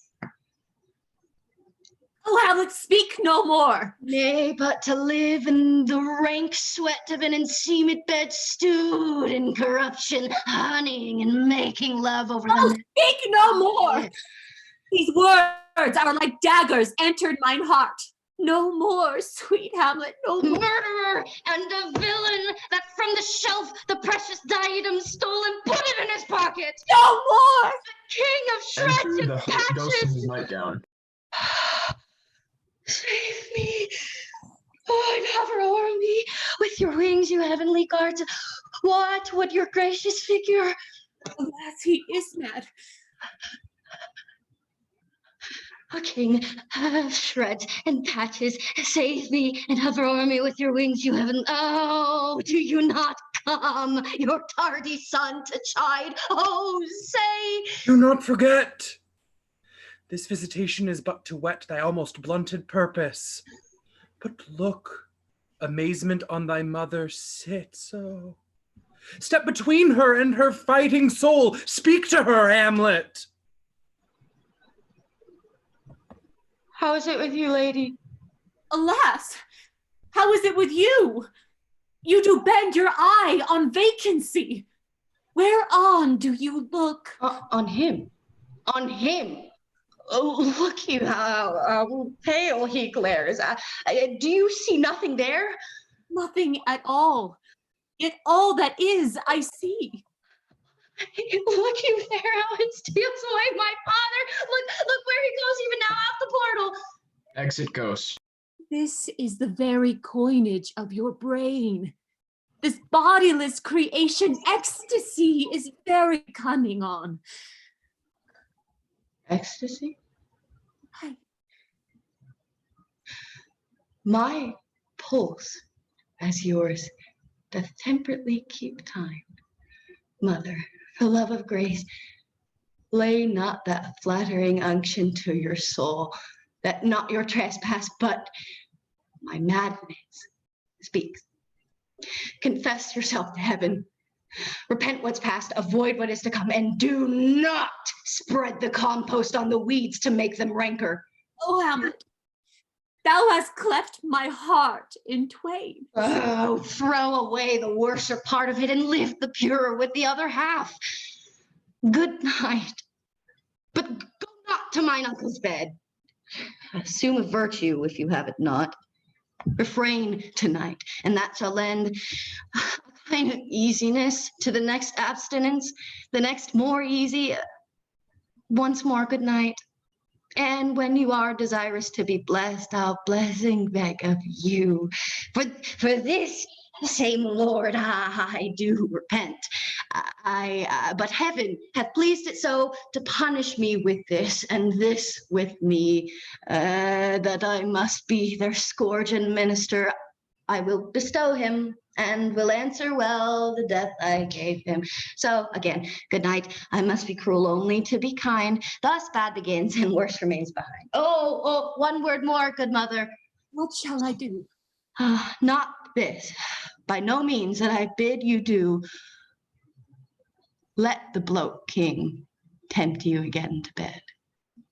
Pinch wanton on your cheek, call you his mouse, and let him for a pair of rachy kisses, or paddling in your neck with his damned fingers, make you to ravel all this matter out, that I essentially am not in madness, but mad in craft. Be thou assured. If words be made of breath and breath of life, I have no life but breath, what thou hast said to me. I must to England, you know that? Alack, I had forgot. He's so concluded on. There's letters sealed, and my two schoolfellows, whom I will trust as adders fanged, they bear the mandate. They must sweep my way and marshal me to knavery. Let it work. Mother, good night. Indeed, this counselor is most still, most secret, and most grave, who was in life a foolish prating knave. Come, sir, to draw toward an end with you. Good night, mother.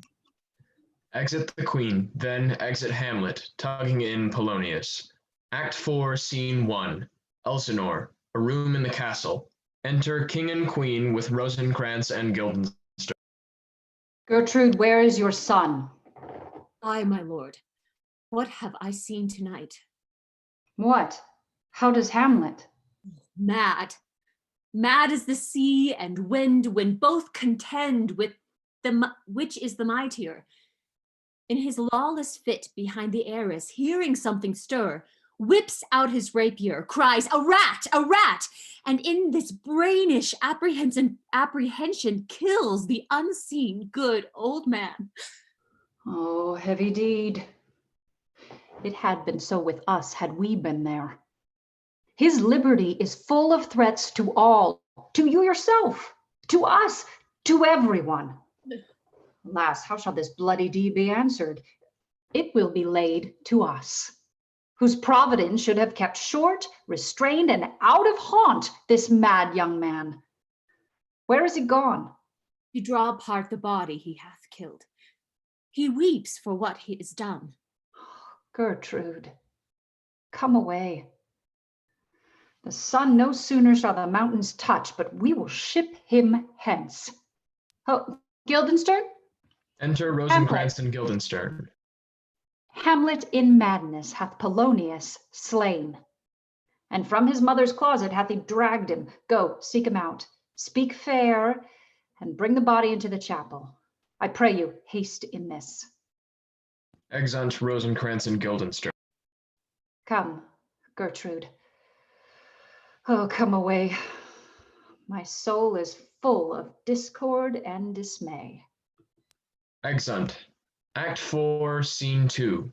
Elsinore, a passage in the castle. Enter Hamlet. Safely stowed. But soft? What noise? Who calls on Hamlet? Ah, here they come. Enter Rosencrantz and Guildenstern.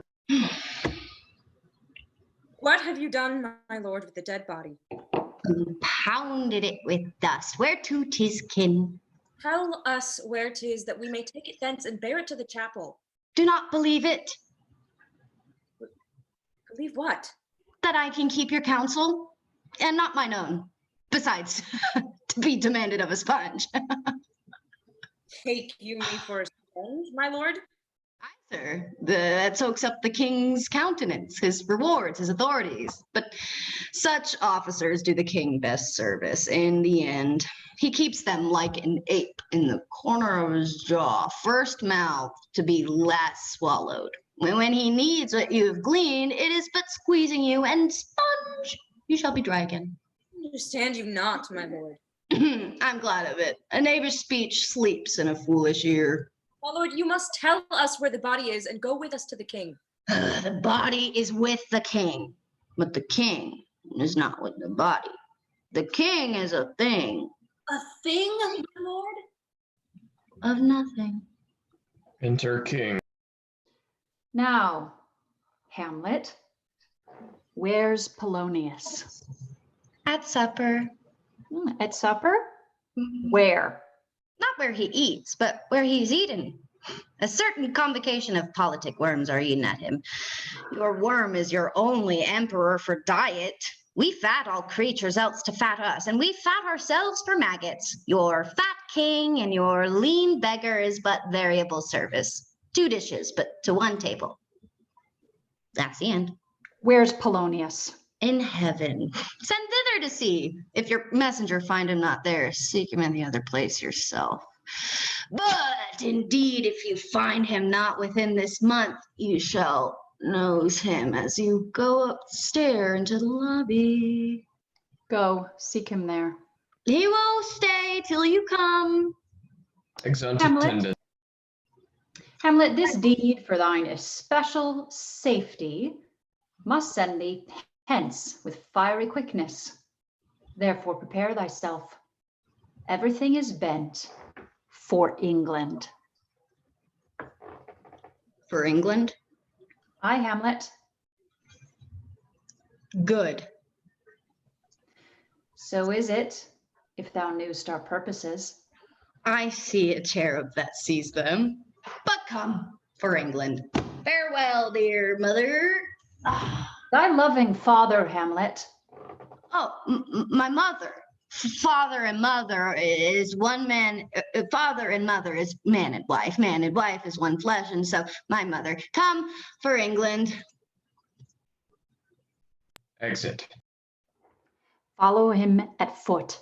Tempt him with speed aboard. Delay it not. I'll have him hence tonight. Pray you, make haste. Exeunt Rosencrantz and Guildenstern. And England? Oh, if my love thou hold'st at aught, as my great power thereof may give thee sense, thou mayst not coldly set our sovereign purpose, which imports at full, by letters congruent to that effect, the present death of Hamlet. Do it, England, for like the hectic in my blood he rages, and thou must cure me. Till I know 'tis done, howe'er my haps, my joys were ne'er begun. Exit. Act 4, Scene 4, near Elsinore. Enter Norwegian captain with his army over the stage. Enter Hamlet, Rosencrantz, Guildenstern, and others. Good sir, whose powers are these? They are of Norway, sir. How purpose, sir, I pray you? Against some part of Poland. Commands them, sir. The nephew to old Norway, Fortinbras. Huh. Goes it against the main of Poland, sir, or some frontier? Truly to speak, and with no addition, we go to gain a little patch of ground that hath in it no profit but the name. To pay 5 ducats, 5, I would not farm it, nor will it yield to Norway or the Pole a ranker rate, should it be sold in fee. Why, then the Polak never will defend it. Yes, it is already garrisoned. 2,000 souls and 20,000 ducats will not debate the question of the straw. I humbly thank you, sir. God be with you, sir. Will it please you go? I'll be with you straight. Go a little before. Exeunt all but Hamlet. How all occasions do inform against me, and spur my dull revenge. What is a man in his chief and good and market of his time be but to sleep and feed? A beast, no more. Sure, he that made us with such large discourse looking before and after gave us not that capability and godlike reason to fust in us unused. Now, whether it be bestial oblivion or some craven scruple of thinking too precisely on the event, a thought which quartered hath but 1 part wisdom and ever 3 parts coward. I do not know why yet I live to say this thing's to do. Saith I have cause and will and strength and means to do it. Examples gross as earth exhort me. Witness this army and such mass and charge, led by a delicate and tender prince, whose spirit, with divine ambition puffed, makes mouths at the invisible event, exposing what is mortal and unsure to all that fortune, death, and danger dare, even for an eggshell. Rightly to be great is not to stir without great argument, but greatly to find quarrel in a straw when honor's at the stake. How stand I then to have a father killed, a mother stained, excitements of my reason and my blood, and let all sleep, while to my shame I see the imminent death of 20,000 men that for a fantasy and trick of fame go to their graves like beds, fight for a plot whereon the numbers cannot try the cause, which is not tomb enough and continent to hide the slain? From this time forth, my thoughts be bloody or be nothing worth. Exit. Act 4, Scene 5. Elsinore, a room in the castle. Enter Horatio, Queen, and gentlemen. I will not speak to her. She is importunate, indeed distract. Her mood will needs be pitied. What would she have? She speaks much of her father, says she hears there's tricks in the world. 'Twere good she were spoken with, for she may strew dangerous conjectures in ill-breeding minds. Let her come in. Enter Ophelia, distracted. Where is the beauteous majesty of Denmark? Oh no, Ophelia. How should I your true love know from another one? Alas, sweet lady, what imports this song? No, pray you, mark. He is dead and gone, lady, he is dead and gone. At his head a grass-green turban, at his heels a stone. Nay, but Ophelia. Pray you, mark! White his shroud is the mountain snow. Enter King. Alas, look here, my lord. Larded all with sweet flowers, which be wept to the grave did not go with true love showers. How do you, pretty lady? Well, God illed you? They say the owl was a baker's daughter. Huh? Lord, we know it, we are, but we know not what we may be. Conceit upon her father. Pray, let's have no words of this. But when they ask you what it means, say you this. Tomorrow is St. Valentine's Day, and I made at your window to be your Valentine. Then up he rose and donned his clothes and up the chamber door, that in the maid that out a maid never departed more. How long has she been thus?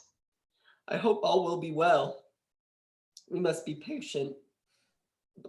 I cannot choose but weep to think that they would lay him in the cold ground.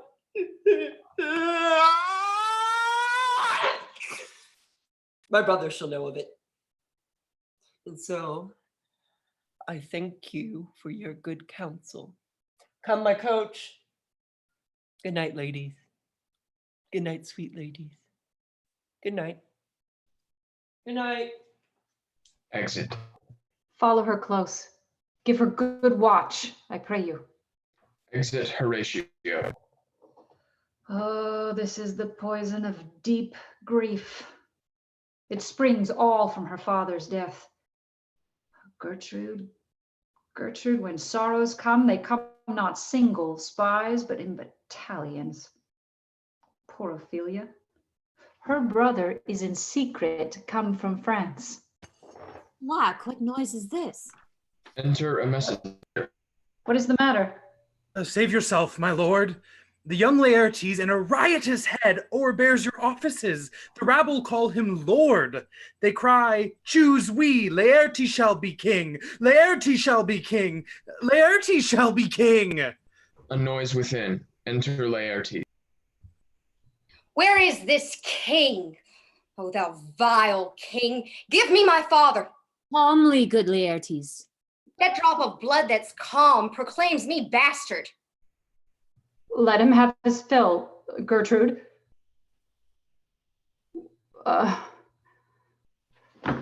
One moment. Let me find you. I can give you that line again. Sorry? I can give you that line again whenever you find it. Yeah, let me find it. Sorry. Don't worry about it. I just closed down. Do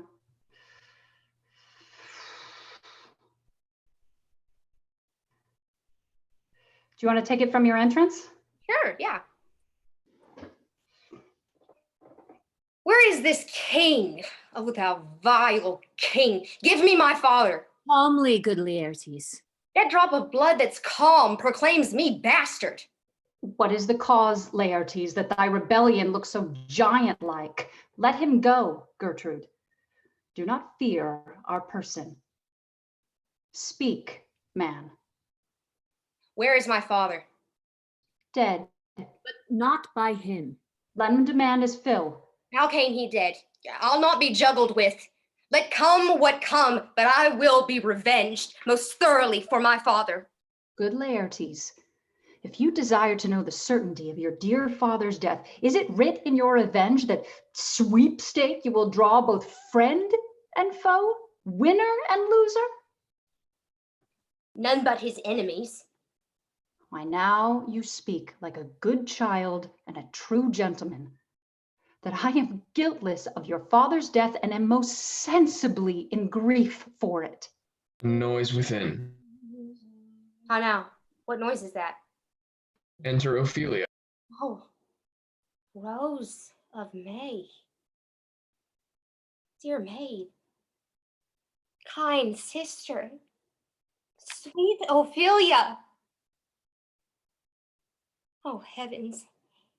Is it possible a young maid's wits should be as mortal as an old man's life?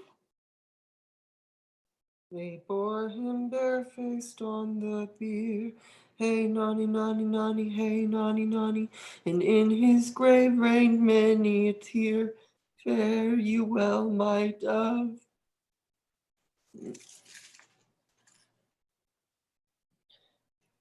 There's rosemary. That's for remembrance. Pray you, love, remember. And there's a pansy. That's for thoughts. There's fennel for you. And columbines. And here's rue for you. Here's some for me. We may call it Herba Grace's Sundays. You must wear your rue with a difference. There's a daisy. I'd give you some violets, but they withered all when my father died. They say he made a good end. For bonny sweet Robin is all my joy, and will he not come again? And will he not come again? God have mercy on his soul. And of all Christian souls, I pray God. God be with you. Exit. You see this? Oh, God. Laertes, I must commune with your grief or you deny me right. Be you content to lend your patience to us, and we shall jointly labor with your soul to give it due content. Let this be so. His means of death, his obscure funeral, no noble rite nor formal ostentation, cry to be heard as 'twere from heaven to earth, that I must call it in question. So you shall. And where the offense is, let the great axe fall.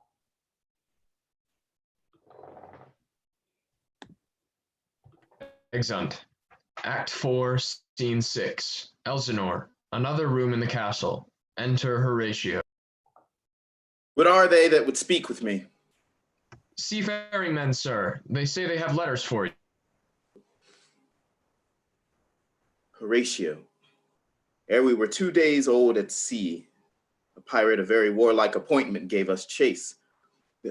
Finding ourselves too slow of sail, we put on a compelled valor, and in the grapple I boarded them. On the instant they got clear of our ship, so I alone became their prisoner. Let the king have the letters I have sent, and repair thou to me with as much speed as thou wouldst fly death. I have words to speak in thine ear, will make thee dumb. Rosencrantz and Guildenstern hold their course for England. Of them I have much to tell thee. Farewell. He that thou knowest thine, Hamlet. Act 4, Scene 7. Elsinore. Another room in the castle. Enter King and Laertes. Now you must put me in your heart for friend, since you have heard, and with a knowing ear, that he that hath your noble father slain pursued my life. Well, it well appears, but tell me, why you proceeded not against these feats? For two special reasons. The queen, his mother, lives almost by his looks. And for myself, she's so conjunctive to my life and soul that As the star moves not but in his sphere, I could not but by her. The other motive is the great love the general gender bear him, who, dipping all his faults in their affection, converts his gives to graces. And so have I a noble father lost, a sister driven into desperate terms? But my revenge will come. Break not your sleeps for that. Letters, my lord, from Hamlet, this to your majesty, this to the queen. From Hamlet? Who brought them? Sailors, my lord. Laertes, you shall hear them. High and mighty, you shall know I am set naked on your kingdom. Tomorrow I shall beg leave to see your kingly eyes, where I shall, first asking your pardon thereunto, recount the occasion of my sudden and most strange return. Hamlet. What should this mean? Know you the hand? 'Tis Hamlet's character, naked. And in a postscript he says alone. Can you advise me? I'm lost in it, my lord. But let him come. It warms the very sickness in my heart that I shall live and tell him to his teeth. Thus didst thou. If it be so, Laertes, will you be ruled by me? Aye, my lord. So you will not o'errule me to a peace. To thine own peace. If he be now returned, I will work him to an exploit now ripe in my device. You have been talked of since your travel much, and that in Hamlet's hearing, for a quality wherein they say you shine. What quality is that, my lord? For art and excellence in your defense, and for your rapier most especially. What out of this, my lord? Laertes, was your father dear to you? Or are you like a painting of a sorrow, a face without a heart? Why ask you this? What would you undertake to show your father's son in deed, more than in words? To cut his throat in the church. Revenge should have no bounds, but good Laertes, will you do this? Keep close within your chamber. Hamlet returned shall know you are come home. We'll bring you in fine together and wager on your heads. He, being remiss, most generous and free from all contriving, will not peruse the foils, so that with ease or with a little shuffling, you may choose a sword unbaited, and in a passive practice, requite him for your father. I will do it. And for that purpose, I'll anoint my sword. I bought an unction of a mountebank, so mortal that but dip a knife in it, nothing save the thing from death that is but scratched withal. I'll touch my point with this contagion, that if I gall him slightly, it may be death. Let's further think on this.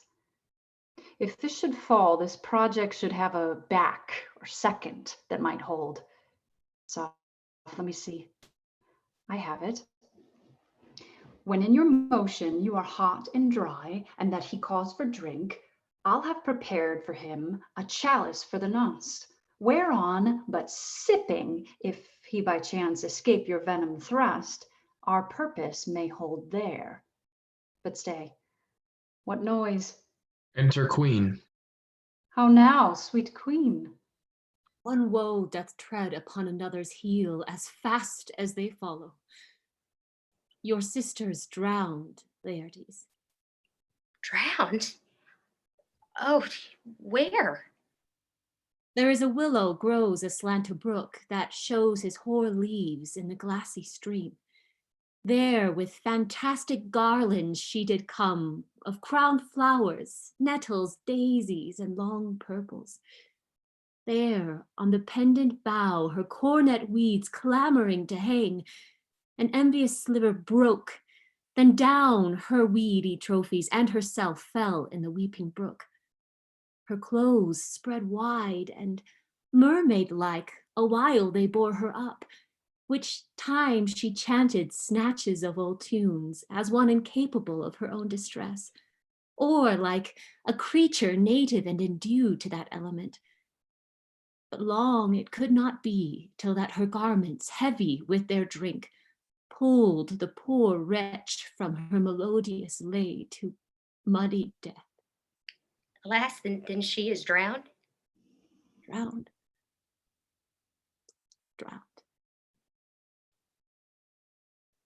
Oh, too much water hast thou, poor Ophelia, and therefore I forbid my tears. Adieu, my lord.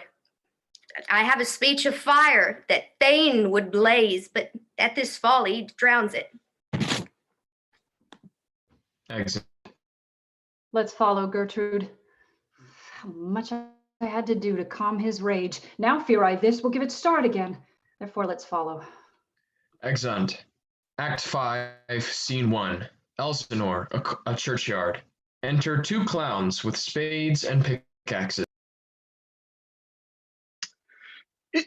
Is she to be buried in a Christian burial when she willfully seeks her own salvation? I tell thee she is. Therefore make her grave straight. The crowner hath sate on her and finds it Christian burial. How can that be? Oh, unless she drowned herself in her own defense, eh? Yeah. 'Tis found so. Okay. Will you know the truth in it? If this had not been a gentlewoman, she had not been buried out of Christian burial. Oh, well, why there thou sayest. And the more pity that great folk should have countenance in this world to drown or hang themselves more than they're ever Christian. I mean, come, my spade, there is no ancient gentleman but a grave makers. They hold up Adam's profession. Was he a gentleman? Was the first that ever bore arms. Why, he had none. Oh, what art thou, a heathen? How dost thou understand the scripture? The scripture says Adam dig. Could he dig without arms? No. In youth, when I did love, methought it was very sweet to contract all the time for my behold, methought there was a muffin, a meat. Has this fellow no feeling of his business that he sings at grave making? Custom hath made it easy in him, hath made it in him a property of easiness. But age with his stealing steps hath clawed me in his clutch, and hath shipped me into the land as if I'd never been such. Oh. That skull had a tongue in it and could sing once. A pickaxe and a spade for and the shrouding sheet, or a pick of clay for to be made for such a guest as meet. Woo, look at that. There's another. I will speak to this fellow. Whose grave's this, Sirrah? Mine, sir. I think it be thine indeed, for thou liest in it. Well, you lie out on it, sir, and therefore 'tis not yours. For my part, I do not lie in it yet. It is mine.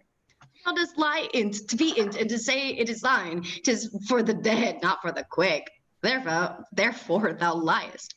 Oh, it is a quick lie, sir. 'Twill away again from me to you. What man dost thou dig it for? Oh, for no man, sir. What woman, then? For none neither. Who is to be buried in't? Well, one that was a woman, sir, but rest her soul, she's dead. How absolute the knave is. How long has thou been a grave digger? Of all the days of the year. I came to it that day that our last King Hamlet o'ercame Fortinbras. How long is that since? Canst you not tell that?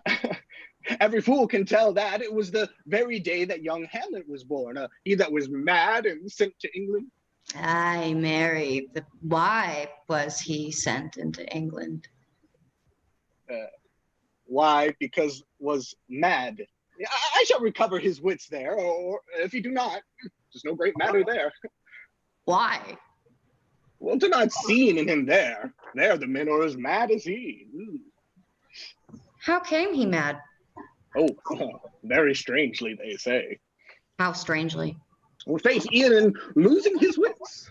On what ground? Why, here in Denmark. How long will a man lie in the earth ere he rot? Oh, faith, if you're not rotten before he die, it will last you some 8 or year or 9 year. Here's a skull now. This skull has lain in the earth 23 years. Whose was it? Oh, a whoresome mad fellows it was. Who do you think it was? Nay, I know not. Oh, a pestilence on him for a mad rogue. He poured a flagon of Rhenish on my head once. Huh? This same skull, sir, was Yorick's skull, the king's gesture. This? Oh, yeah, even that. Oh, let me see. Ah, alas, poor Yorick. I knew him, Horatio, a fellow of infinite jest, of most excellent fancy. He had borne me on his back 1,000 times, and now how bored in my imagination it is. My gorge rises at it. Here hung those lips that I have kissed I know not how oft. Where be your jibes now? Your gambols, your songs, your flashes of merriment that you were wont to set at the table on a roar? Not one now to mock your own grinning. Now, get you to my lady's chamber, and tell her, let her paint an inch thick to this favor she must come, make her laugh at that. But soft aside. Enter priests with a coffin in funeral procession, king, queen, Laertes with lords attendant. Here comes the king, the queen, the courtiers. Who is this they follow? And with such maimed rites, this doth betoken the course they followed it with desperate hand, for do it own life. Couch we a while and mark. What ceremony else? Miss Laertes, mark. What ceremony else?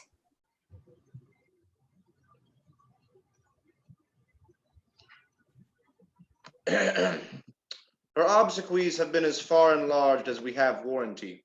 Her death was doubtful. And but that great command or sway the order, she should in ground unsanctified have lodged till the last trumpet. Is there no more be done? No more be done. We should profane the service of the dead to sing a requiem and such rest to her as to peace parted souls. Lay her in the earth. I tell thee, churlish priest, a ministering angel shall my sister be when thou liest howling. At the fair Ophelia? Sweets to the sweet. Farewell. I'd hoped thou shouldst have been my Hamlet's wife. I thought thy bride bed to have decked, sweet maid, and not have strewn thy grave. Oh, treble woe. Hold off the earth while, until I have caught her once more in mine arms. Now pile your dust upon the quick and dead, till of this flat a mountain you have made. What is he whose grief bears such an emphasis? This is I, Hamlet the Dane. The devil take thy soul. Thou prayest not well. I pray thee, take thy fingers from my throat. Hold off thy hand. Pluck them asunder. Hamlet! Hamlet! Gentlemen! Gentlemen! Good, my lord, be quiet. The attendants part them and they come out of the grave. I will fight him upon this theme until my eyelids will no longer wag. What theme? I loved Ophelia. 40,000 brothers could not with all their quantity of love make up my sum. What wilt thou do for her? He's mad, Laertes. Oh, for love of God, forbear him. Swoon, show me what thou do. Would weep, would fight, would fast, would tear thyself, I'll do it. Dost thou know, dost thou come here to whine, to outface me with leaping in her grave? Be buried quick with her, and so will I. This is mere madness, and thus a while the fit will work on him. Hear you, sir. What is the reason that you use me thus? I loved you ever, but it is no matter. Let Hercules himself do what he may. The cat will mew and the dog will have his day. Exit. I pray thee, good Horatio, wait upon him. Exit Horatio. Strengthen your patience in our last night's speech. We'll put the matter to the present push. Good Gertrude, set some watch over your son. This grave shall have a living monument. An hour of quiet shortly shall we see. Till then, in patience our proceedings be. Exeunt. Act 5, Scene 2. Elsinore, a hall in the castle. Enter Hamlet and Horatio. You do remember the circumstance, Remember it, my lord. Up from the cabin, my sea gown scarfed about me in the dark, groped I to find out, Rosencrantz and Guildenstern, that my desire lifted their packet, and in fine withdrew to my own room again, making so bold, my fears forgetting manners, to unseal their grand commission, where I found Horatio, no royal knavery, an exact command that my head should be struck off. Is it possible? Here's the commission. Read it at more leisure. But wilt thou bear me to hear how I proceed? I beseech you. Being thus benetted round with villainies, I sat me down, devised a new commission, wrote it fair, an earnest conjuration from the king, as England was his faithful tributary, that he should the bearers put to sudden death. So Guildenstern and Rosencrantz go to it. Why, man, they did make love to this employment. They are not near my conscience. Why, what a king is this? Does it not, thinkst thee, stand me now upon he that hath killed my king and whored my mother? Is not perfect conscience to quit him with this arm? It must be shortly known to him from England. What is the issue of the business there? It will be short. The interim is mine. But I'm very sorry, good Horatio, that to Laertes I forgot myself, for by the image of my cause I see the portraiture of his. Peace! Who comes here? Ostrich, a courtier. Your lordship is right. Welcome back to Denmark. I humbly thank you, sir. Sweet lord, if your lordship were at leisure, I should impart a thing to you from his majesty. I will receive it, sir, with all diligence, spirit. My lord, his majesty bade me signify to you that he has laid a great wager on your head. Sir, this is the matter. Here is newly come to court Laertes, believe me, an absolute gentleman. A true gentleman, full of most excellent differences, a very soft society, and great showing. What imports the nomination of this gentleman? Of Laertes. Of him, sir. I know you are not ignorant of what excellent Laertes is for his weapon. What's his weapon? Rapier and dagger. That's two of his weapons, but well. The king, sir, hath wagered with him that in a dozen passes between yourself and Laertes, he shall not exceed you 3 hits. It would come to immediate trial if your lordship would vouchsafe the answer. How if I answer no?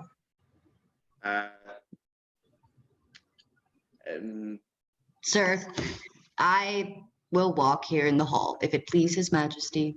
Let the foils be brought, the gentleman willing, and the king holds his purpose. I will win for him, if I can. If not, I will gain nothing but my shame in the odd hits.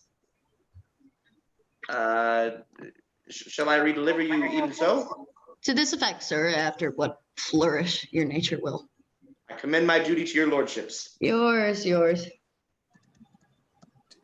You will lose this wager, my lord. I do not think so. Since he went into France, I have been in continual practice. But thou wouldst not think how ill all's here about my heart. But it is no matter. Nay, good, my lord. It is but foolery. If your mind dislike anything, obey it. I will forestall their repairing hither and say you are not fit. Not a whit. We defy augury. There's a special providence in the fall of a sparrow. If it be now, 'tis not to come. If it be not to come, it will be now. If it be not now, yet it will come. The readiness is all. Since no man knows aught of what he leaves, what is to leave betimes? Let be.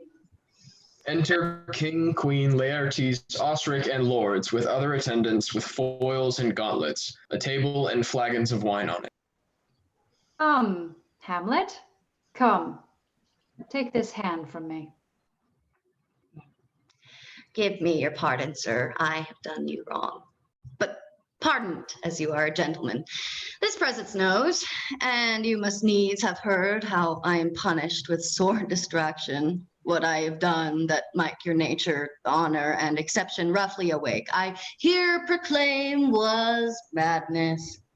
Sir, in this audience, let my disclaiming from a purposed evil free in your most generous thoughts. I am satisfied in nature, whose motive in this case should stir me most to my revenge. But in terms of honor, I stand aloof and will no reconcilement make.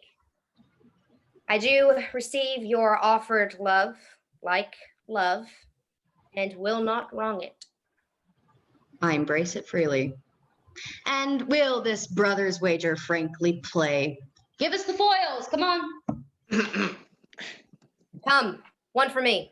I'll be your foil, Laertes. In mine ignorance, your skill shall, like a star in the darkest night, stick fiery off indeed. You mock me, sir. Oh, no, by this hand. Give them the foils, young Osric. Cousin Hamlet, you know the wager? Very well, my lord. Your grace has laid the odds on the weaker side. I do not fear it. I have seen you both. This is too heavy. Let me see another. This likes me well. These foils have all a length? Aye, my good lord. Send me the stoops of wine upon that table. If Hamlet give the first or second hit, or quit in answer of the third exchange, the king shall drink to Hamlet's better breath. And in the cup an union shall he throw, richer than that which 4 successive kings in Denmark's crown have worn. Give me the cup. Now the king drinks to Hamlet. Come, begin. And you, the judges, bear a wary eye. Come on, sir. Come, my lord. 1. No. Judgment. A hit, a very palpable hit. Well, again. Stay. Give me drink. Hamlet, this pearl is thine. Here's to thy health. Give him the cup. I'll play this bout first, set it by a while. Come! Another hit. What say you? A touch, I do confess it. Our son shall win. Panting breath. Here, Hamlet, take my napkin, rub thy brows. The queen carouses to thy fortune, Hamlet. Good, madam. Gertrude, do not drink. I will, my lord, I pray you, pardon me. It is the poisoned cup. It is too late. I dare not drink yet, madam. By and by. Come, let me wipe thy face. My lord, I'll hit him now. I do not think it. Yet it is almost against my conscience. Come, for the third Laertes, you but dally. Pray, you pass with your best violence. I am afeard you make a wanton of me. Say you so? Come on. Nothing, neither way. How about you now?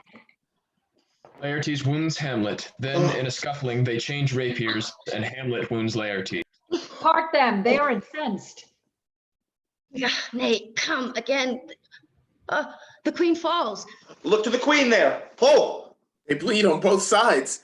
How is it, my lord? How is it, Laertes?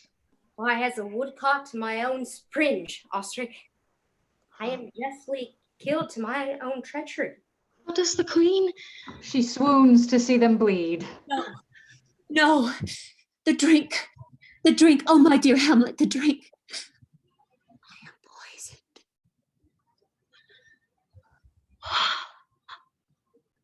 Oh, villainy. Oh, let the door be locked. Treachery, seek it out. Laertes falls. It is here, Hamlet. Hamlet, thou art slain.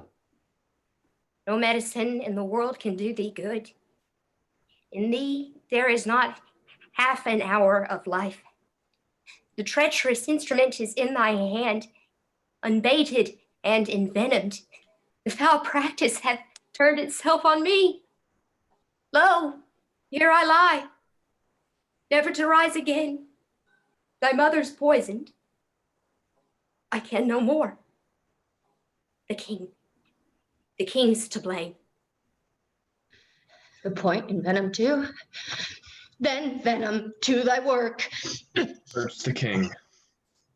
Oh, yet defend me, friends. I am but hurt. Here, thou incestuous, murderous, damned Dane, drink off this potion. Is thy union here? Follow my mother! King dies. He is justly served.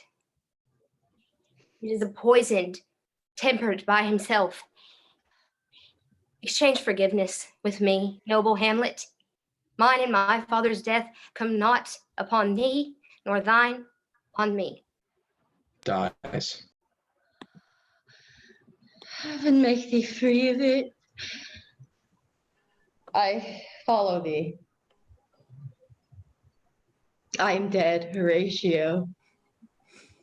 Wretched queen, adieu.